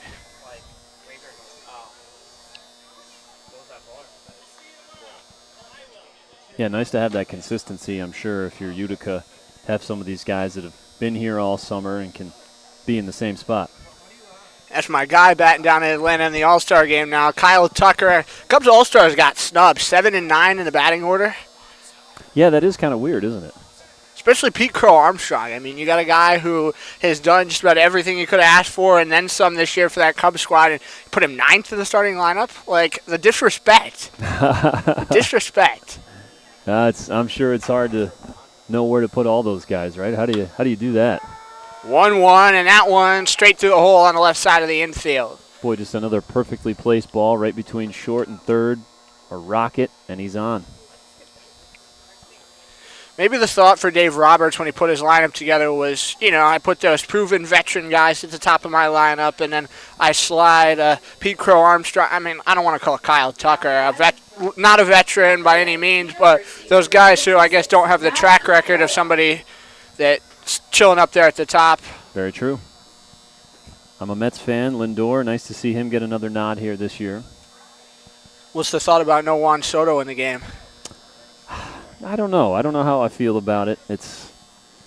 I still don't know how I feel about the whole situation in general. So. Hey, he's got his skybox though, so that's what matters. That's true. That's what matters. So, the Mets will find a way to break your heart one way or another. Feel that way here in Oneonta sometimes too. There you go. There you go. Yeah, half game back of the Phillies. I didn't realize they'd gotten that close here before the break. I'm just waiting for something to go wrong. That's the problem. Boy, nice pickoff move over to first here, but not in time. What do you think the Mets got to add at the trade deadline here? That's a great question. I don't know. I kind of like where we're at. I'm afraid of shaking things up. I don't know. Towering shot out to right, drifting on back. Waterman misplays that one, and it rolls away. Sousa will be waved around from second to go to third, chugging to second Coella, and that's another critical misplay.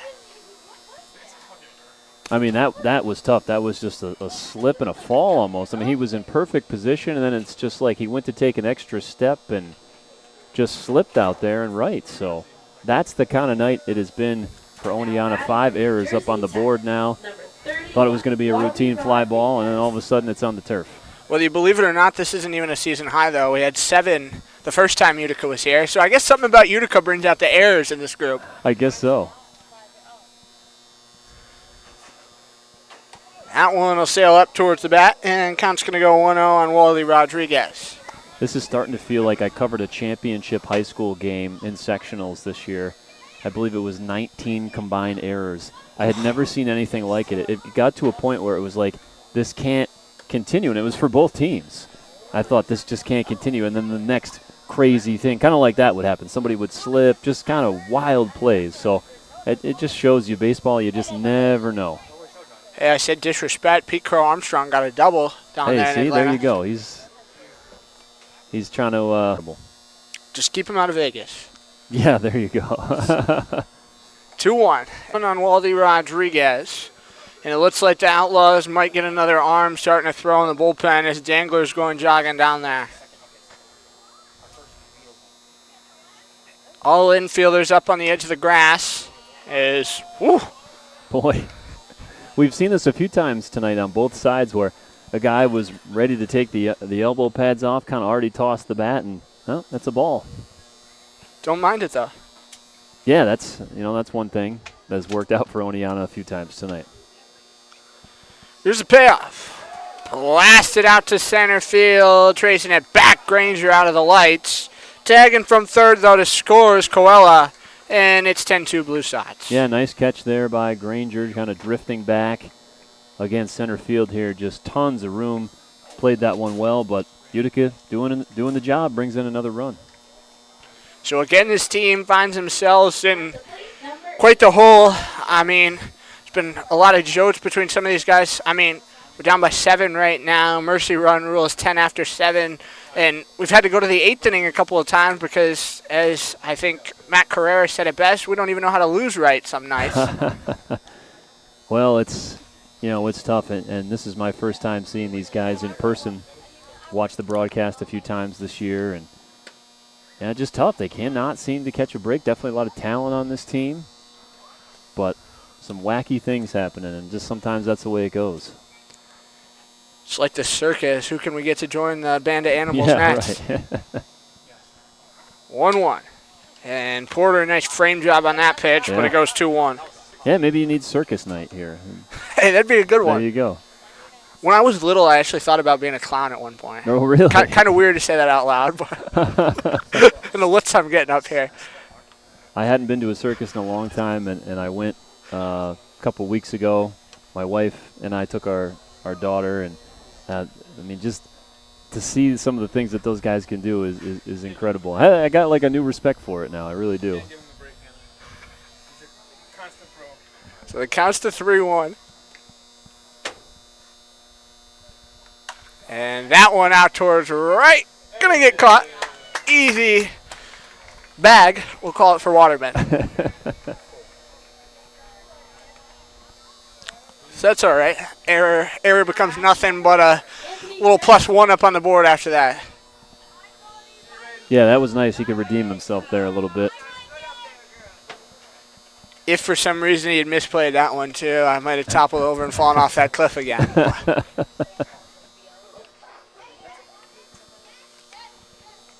So it'll be Anthony Paratoni with now 2 outs. He has one of just 3 extra base hits in this game tonight, as he went right through that for a 0-1 count. Yeah, I mean, right? Utica hasn't done anything super fancy or extra at the plate. Nothing too flashy. Nothing flashy, just singles and getting guys on. 0-1, and that one creeps up a bit high. Is it a roll to 1-1? I mean, that's how you like to play it, though. Fundamental baseball. Blue Sox do it well.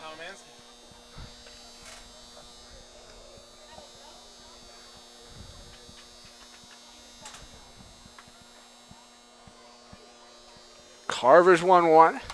And that one hammered back to the screen as it'll go to 1-2. 1 ball, 2 strikes, 2 outs. And Nate, if you're Carver here, what kind of pitch are you going to?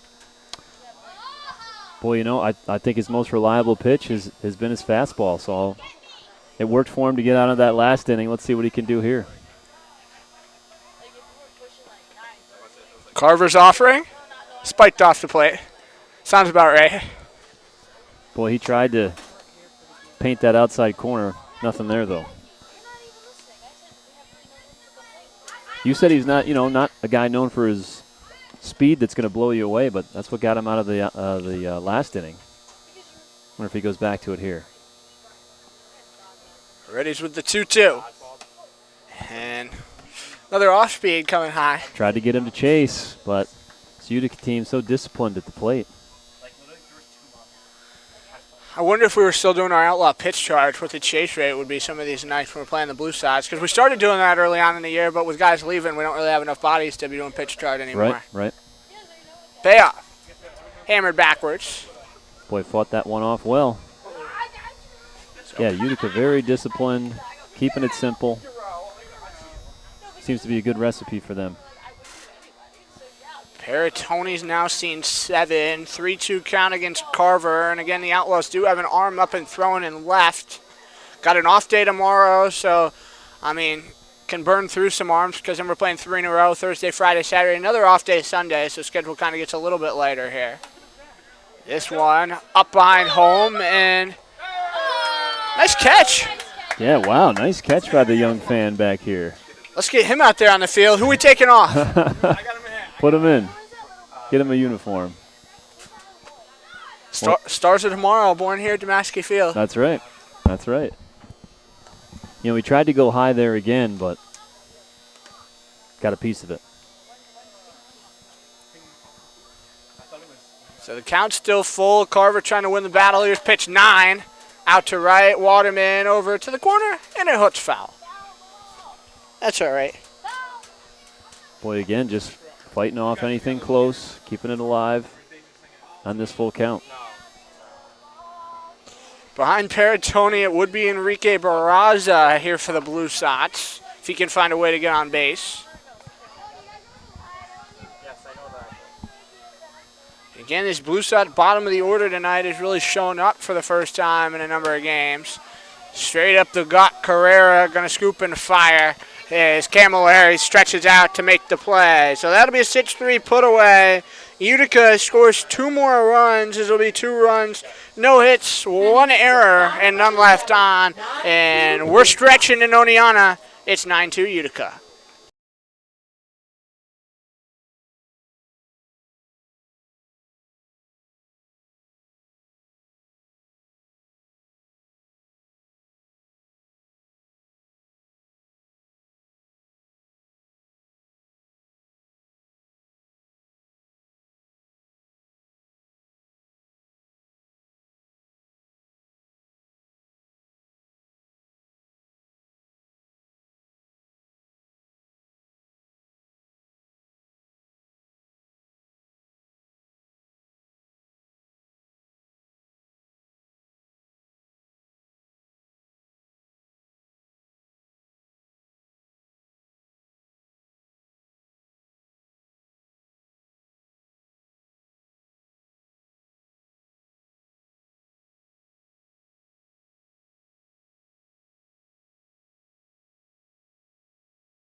Bottom of the 7th inning here in Oneonta. Colby Smith alongside Nate Lowell. And Nate, stretch is always a fun time no matter where you're going for baseball. Oh, yeah, for sure. It definitely is. But, hey, before I forget, I do have a question for you. You asked me about my golf tournament earlier in the broadcast. I know the week before the Outlaws golf tournament was. Did you get a chance to go play in that? I did. I actually played on Pat Dangler's team this year. You did? How'd you guys do?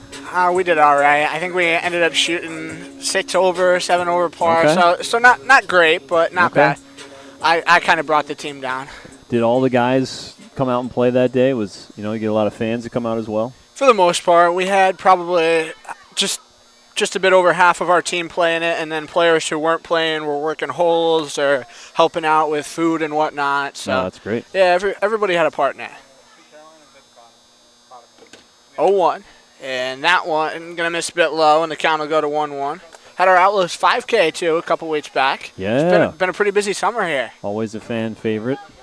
Did they still finish with a lap around the outfield and then come in here or no? No, we had them finished down by the clubhouse this year. Okay. We were actually a little over a 5K.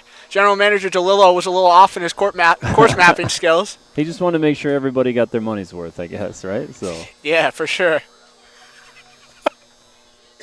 And the count goes to 2-1 here on Waterman. And that one blasted out to left, creeping in, it's caught. Ulysses able to make the grab. Yeah, back in the day, you used to come in right about the 335 sign, and you had to run the whole warning track and then come down the first base line, and the finish was right here by home plate. It was kind of cool. Did you have a runner? Yeah, I did. There you go. I'm sure you were the star of it, too. I did. I did win it one year, which was one of my summer goals, and a couple of top threes throughout the years, but it always brought out a really good local crowd. Really always enjoyed it. Well, it's something that we're trying to bring back, part of a whole, community revival sort of initiative we've been taking here with the Outlaws. And it was like always the hottest day, too. Hottest day of the summer, it felt like. Wirtz taser beamed one back to the screen, and the count's 0-2. I mean, considering we did ours at 5:30 on a Saturday, first Saturday of July, too, it was pretty hot. I mean, I kind of felt bad for them. We were trying to give them water as they were running by us. It was probably still a good solid 85. Yeah, that's tough. That's definitely tough. Looked like a good crowd from the photos I saw, so glad that you guys are bringing that back. Counts to 1-2 here on Ian Wirtz with one out. Aikman on the first base side of the mound. And Wirtz going to be down swinging as he went pulling for the off speed. Yeah, just went upstairs on that one and couldn't catch up in time, and here comes Darren Dengler. Darren Dengler. I don't know. First I thought that was a beer that got dropped down there again, and I was going to get really sad because I was going to say 2 gone in one night is really unfortunate, but I guess it was just a water balloon or something. Yeah, it looked like some leftover water balloons from the water balloon toss earlier, one of the games here tonight. Dengler first pitch swinging, put one on the ground at the third. Smith a nice play, cross diamond, and a heck of a stretch by Paratoni as well. So 5-3, Darren Dengler's retired. Aikman's gone sits up, sits down here in the 6th and 7th respectively. And we hit the top of the 8th here on the Outlaws YouTube. 9-2 Blue Sox, your score.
Top of the 8th inning back here in Oneonta, and we got a new pitcher on the mound here for the Outlaws. Nate, a guy you're very familiar with, Asa Dugan, going to take it over. Yeah, Asa Dugan, Morris Central School grad, going to Ithaca, a guy that we got to see quite a bit in my local coverage area. Saw him throw multiple no-hitters, and even, this was really cool. I got to be in attendance when he threw a perfect game. So just a guy that could really rack up numbers. Good mix of speed and off speed.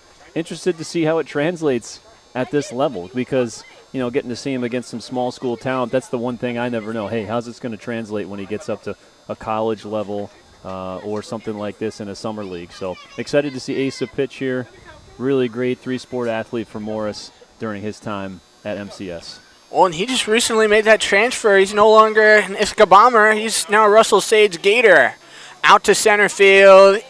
Whew, even making an easy cans of corn. A lot to do, and I think Ace is just the type of guy. He wants to go where he's wanted, wants to go where he's going to get an opportunity. Well, and I know it was really unfortunate for him that I know he went to Ithaca, expected to make that team down there, but due to a veteran number of pitchers, a lot of seniors and juniors, he unfortunately had to throw on JV this year. Yeah, I think that was tough for him, and he's looking for an opportunity to get out there and find a home, and hopefully that can be it for him. And now he's going to ring up Wang looking. That looked nice and easy. Yeah, boy, a nice sinking ball to the outside that got him looking. So Asa with 2 quick outs here. That's what the Outlaws need right about now is quick outs. Just want to get through this one. I mean, yeah, of course you still got 2 innings to work with, but, lots to talk about ahead of an off day tomorrow. And that one going to drop just a bit low. Be ball 1. Yeah, great opportunity here for Asa to get a chance here tonight. I know it seems like every time he's been called on here for the Outlaws this season, he's been able to find a way to make something happen. When we had our little discussion about midseason All-Stars here, this is a guy I fought really hard for to make that list, and I was really disappointed he didn't make the list. Counts to 1-2. Yeah, from what I've seen, I mean, he can make an impact at this level. You just got to get an opportunity. 2 strikes, he fires. Call strike 3. A 1-2-3 and a very quick one at that. Dugan, money here in the top of the 8th. We move to the bottom half. Utica on top 9-2.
his tie for second best arm on this team in terms of ERA and thrown the most innings for this squad as well. Greg Nascimento, welcome to the bump, 32 innings, and he's got a 2.25 ERA. Yeah, wow, impressive numbers.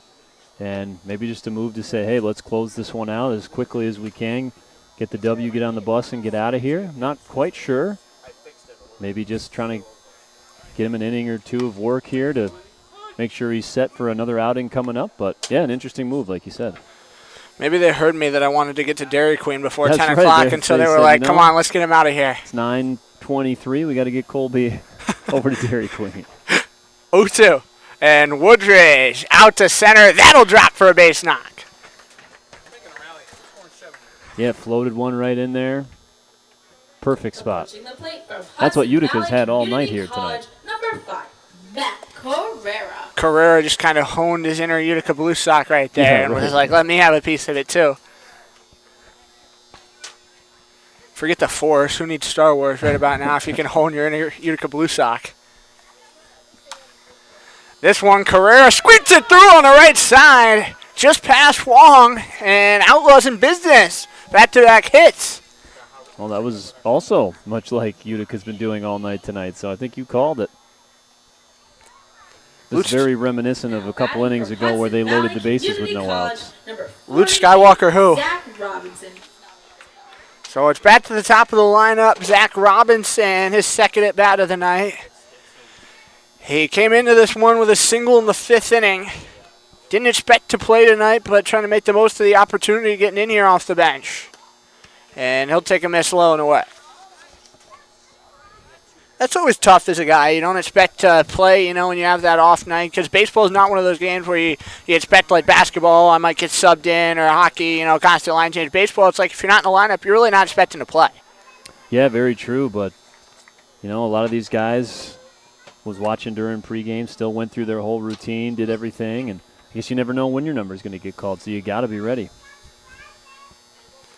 Right about now, I want my number called. Get me out there. Hey, let's put you in. Put me in, coach. I'm ready to play. You can take over for Asa when we head back out. My little 40-mile-an-hour ghost ball. Robinson now down here in a 1-2 hole. Even then, if I gave up a 3 spot in the top half of the inning, we'd still be playing 9 innings, so a small moral victory. Yep, there you go. The 1-2 from Nascimento misses down and outside yet again, and it's 2-2. If you're Nascimento, what are you thinking here? No outs, 2 guys on.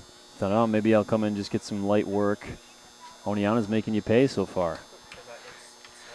Probably thought of this more is because he's been one of their starting arms. We might have thought of this because I don't even remember seeing him throw down there in right field unless I totally missed something. Maybe thought of coming in here and throwing an inning or two as like his bullpen. Yeah, very true. I don't think you missed anything out there. So definitely interesting to say the least. Right about now, though, I think teams are kind of looking at Oneonta and saying, we get our guys out there and hopefully can kind of pad some numbers more than anything, which is unfortunate. Yeah, just an opportunity maybe when you play Oneonta to try some different things, try guys in different spots. Pretty safe lead right now at 9-2. And Woodridge back in safely, diving headfirst to second. Hey, no lead is safe with the Outlaws, though. When this team gets hot, they can cook.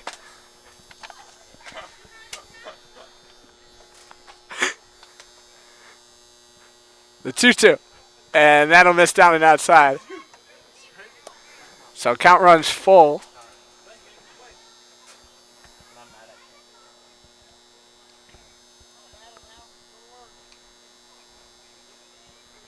Nascimento checking both base runners as Robinson down swinging. So there's one out. Yeah, Nascimento just maybe took him a little time to settle in. That was pretty good right there. But I feel like Granger's due here. 1 out, 2 guys on. I've really liked his energy here tonight. Hey, first Outlaw hit here in the 8th inning, down by 7. That'd be a good thing. Chopper, left side, flip, Coelho to Juan, back to first, on the bounce. Granger able to run it out. So the good speed able to come up big, I guess. Well, I guess big's not the word, but if you want to say the Logs are getting hot, now we could say that helps them get lukewarm. Yeah, good contact there. Just couldn't get it through the hole. Great hustle to get down there, though. So runners on the corners. Carrera's at third. Yeah, Carrera's at third, and Granger's at first. Is that one a called strike? So they just threw it down to first there. I think that's what they tried earlier, and they weren't on the same page, and that's when that ball sailed out into right field, and Oneonta got that other run home. They made that look pretty smooth there, but good heads-up play by Granger to get back in time. Nacimento's one out, going to drift in high, and it's 2 up.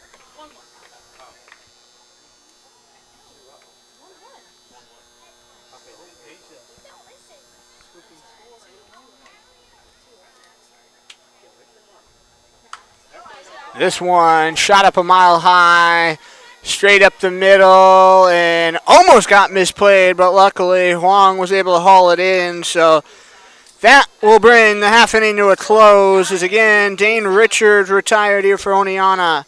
Outlaws will get another chance in the 9th inning, but first they got to get 3 more Utica outs. It's a 9-2 score, and we go top 9.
Top of the 9th inning here in Oneonta. Colby Smith and Nate Lowell for one more final frame. And Asa Dugan, a very quick 1-2-3 8th inning. You hope he can keep that up. Yeah, he was super impressive there when he came in, and just a nice mix of all his bag of tricks.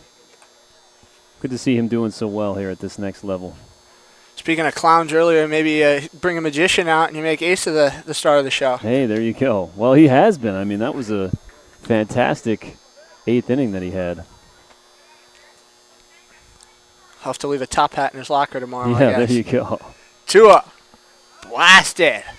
Deep, far, out to center. Backwards, still and finally caught. Lucas Granger covering a lot of ground as that one, and that one probably went a good solid 380 off the bat. Yeah, that center field, what'd you say it was, 410 out there? Yeah, I mean, that straight could be away. gone in some other parks, I'm sure, but Granger did a good job to track that down. He's done a pretty good job in center for patrolling it for the first time out there tonight. You go to Amsterdam, and that ball would be long gone. That Really? one, that one would be over our bus in Amsterdam. Yeah, what's center in Amsterdam? I think straight away is 280. No, what, 280? Yeah, their park is very small. Oh, my gosh. Balls must be flying out of there. Everybody gets to Amsterdam. I mean, the one thing, though, the fence is pretty high. It's probably our fence, maybe even a little taller, so you really got to get a good rip on it to pull it out. It's kind of green monster type stuff all the way around up there. Okay. Because it's only like 240 to the corners. Yeah, that's small. Yeah. Well, it does just remind you how big Damaski really is. I mean, 335 to the corners. You know, watching, they don't have many high school games here anymore, but over the years watching them, it's like a comedy of errors in the outfield because there's just so much room, and in the high school game sometimes that's tough for those guys to handle. Dugan generates a pitch, swing and a miss, and he's gone 5 down. Now needs just one more. Yeah, boy, he's really got that nice kind of off-speed sinker working there. Number 17, Sean Sousa. Looks really confident in his stuff. So Sean Sousa will now come up and swing the stick here for the Blue Sox.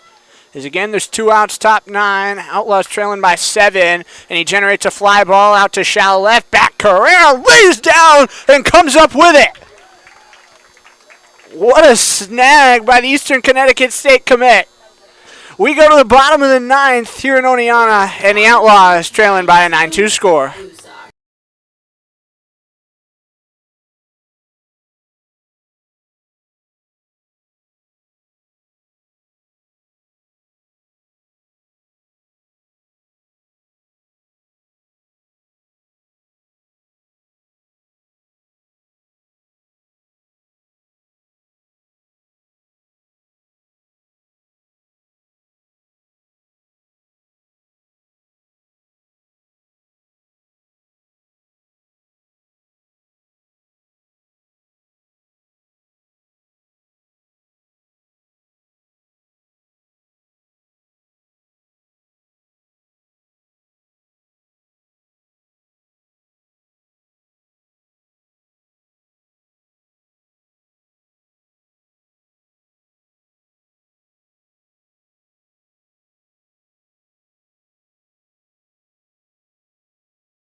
Bottom of the 9th inning in Oneonta, and last chance for the Outlaws trying to put together that good old 7 spot, get the touchdown, get the extra point, as Camilleri works ahead 1-0.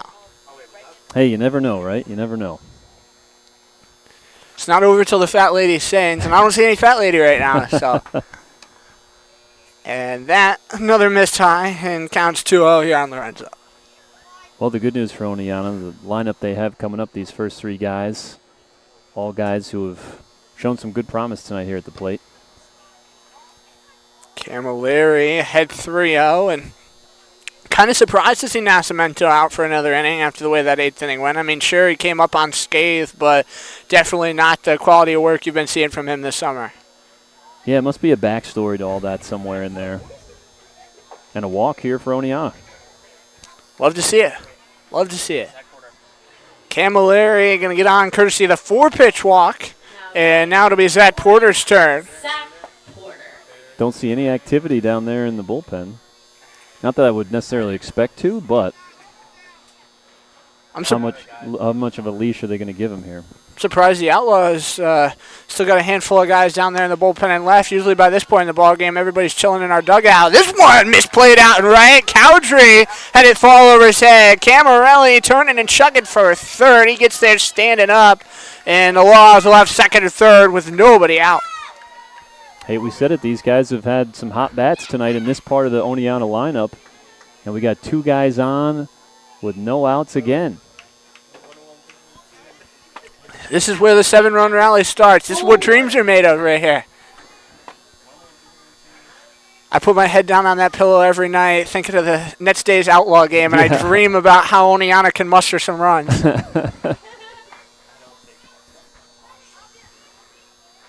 Well, Waterman, we've seen that he's not afraid to take some big cuts up there. And that pass ball, and Oneonta's going to try to take advantage. Camarelli able to trot on in from third. Barraza couldn't play that one down in front of him, and so it'll be 9-3.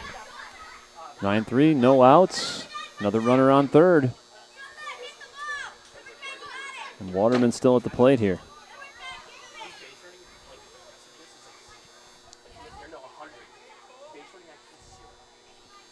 And that'll brush him back. Counts to 2-0.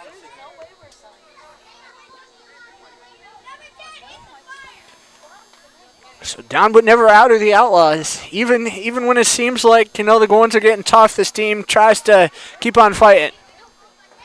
Fouled off here for Waterman. We've seen earlier today he's got that big stick. Big opportunity here for the new guy.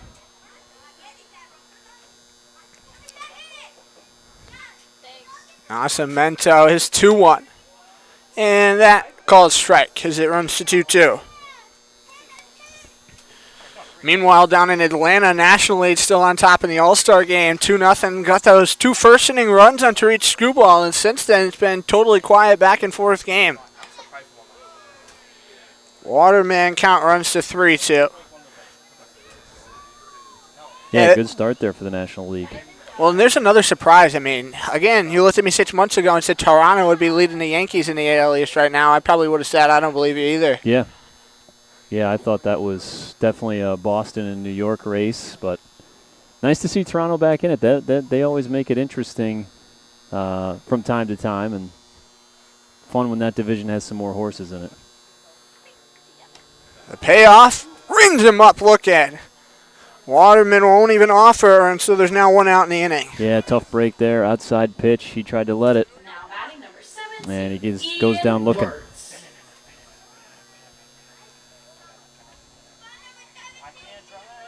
So Ian Wirtz going to try to put a ball in play and try to find a way to score this run.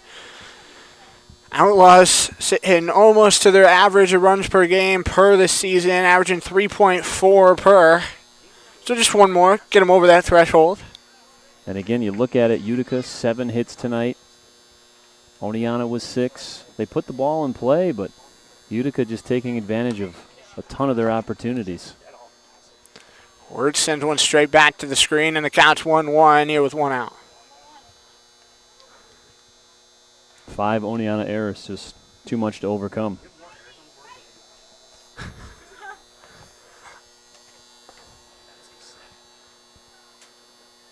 Nascimento's off speed. It was a good chop from Wirtz.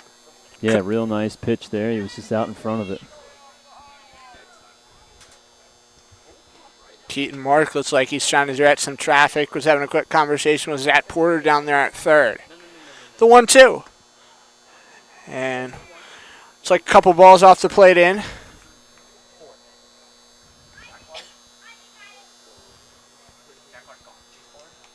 Got to see if he gets a pitch to hit here. 2-2. And that swung right through. That's the great Nascimento that everybody's known to be seeing this summer. Yeah, you can see he's got some good stuff. Now batting number 3. So Outlaws are down to their last hope. It's Darren Dengler with 2 outs, trying to not have this ball game end at the hands of himself. Dengler's made contact at the plate tonight, but hasn't been able to get on. 0 for 3, a strikeout, a pop out, and a fly out. As that one spiked down off the plate, and the count's to 1-0.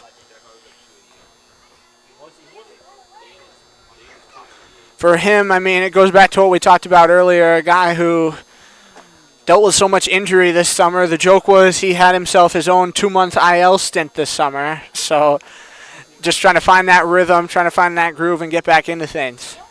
Yeah, certainly tough. Nice to see him get an opportunity to at least, get in the lineup here, have a chance to hit. Just got it. It'd be nice for him to see one get through, I would think, just for his confidence. Short lead off third for Porter. The 1-0. In towards the hands, and the count rolls 2-0. Darren's certainly got all the ability in the world. I'm sure it's just been a tough summer for him and wants to get going again. Nascimento broke it just a bit low, and so it's 3-0. Hey, if you don't even have to offer it one and you find a way on the base pass, can't always complain about that either. Yeah, let's see if he gets a pitch to hit here or not. 3-0. And that inside the zone. Crept up a bit, so it's 3-1. Good one to take there, just in case. Nascimento fires, and that one gets away from Barraza. Dangler does have the walk, though, and it'll be runners to the corners with 2 outs. Nice at bat there by Dengler, just work the count. Oneonta playing right down to their final out here. Just got to keep on going. Hope to put those heads down, get a little, I don't know, juice, energy going into the off day. I'm sure we'll still have quite a few guys down here in the cage taking swings tomorrow, though. As that one caught off the end of the barrel, and the count's 0-1. Probably play some golf in the morning. I'm sure a lot of these guys are going to go out, take the morning to golf, especially because it's going to be a nice day tomorrow. I'm sure it's just an opportunity for them to do something different. That's a big grind, day in and day out, coming to the park. Yeah, maybe get out, do something fun tomorrow, enjoy the weather before coming and trying to get one more practice in. Woodridge, shallow ball, caught by Connor Jones, and this one's going to come to a close. So the Outlaws will leave runners at the corners here in Oneonta in this 9th inning.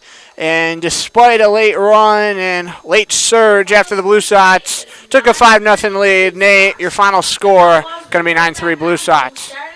Yeah, again, 7 hits for Utica and 6 here for Oneonta. But again, just those errors really piling up tonight for Oneonta. That was the difference. Well, and those errors, again, always proving costly for this team. And if you had to put the fingerprint on, one big play or one big moment that really changed this game, if you had to pick just one, what do you got for me? If I had to pick one, I just think that first inning where there was a couple of small mistakes and it just allowed Utica to jump up 2-0, I really thought that was the difference. I thought after that, Oneonta got some nice contributions on the mound. They got some timely hitting, but again, it was just too much to overcome. So I do think some of those early errors really was the difference here tonight. So once again, your final score 9-3. Utica right back at it tomorrow. They'll be at home taking on Saugerties at 6:45. Outlaws. We're going to enjoy an off day tomorrow. It's going to be a great time. And then Thursday we'll be at Glens Falls at 7. Nate, want to take the moment here. Thank you so much for swinging by and stopping by the broadcast tonight. Yeah, this was great. I really appreciate the opportunity. Always good to come back to Damascus and support the Outlaws. A lot of good memories here for me, and we'll have to do it again sometime. For sure. Utica takes this one 9-3. Outlaws drop to 4-7. Utica gets back above 500. They go to 15, 14, and 1. Catch you back here on YouTube on Thursday, 6:45 pregame from Glens Falls. But enjoy the off day tomorrow. And as always, roll Laws.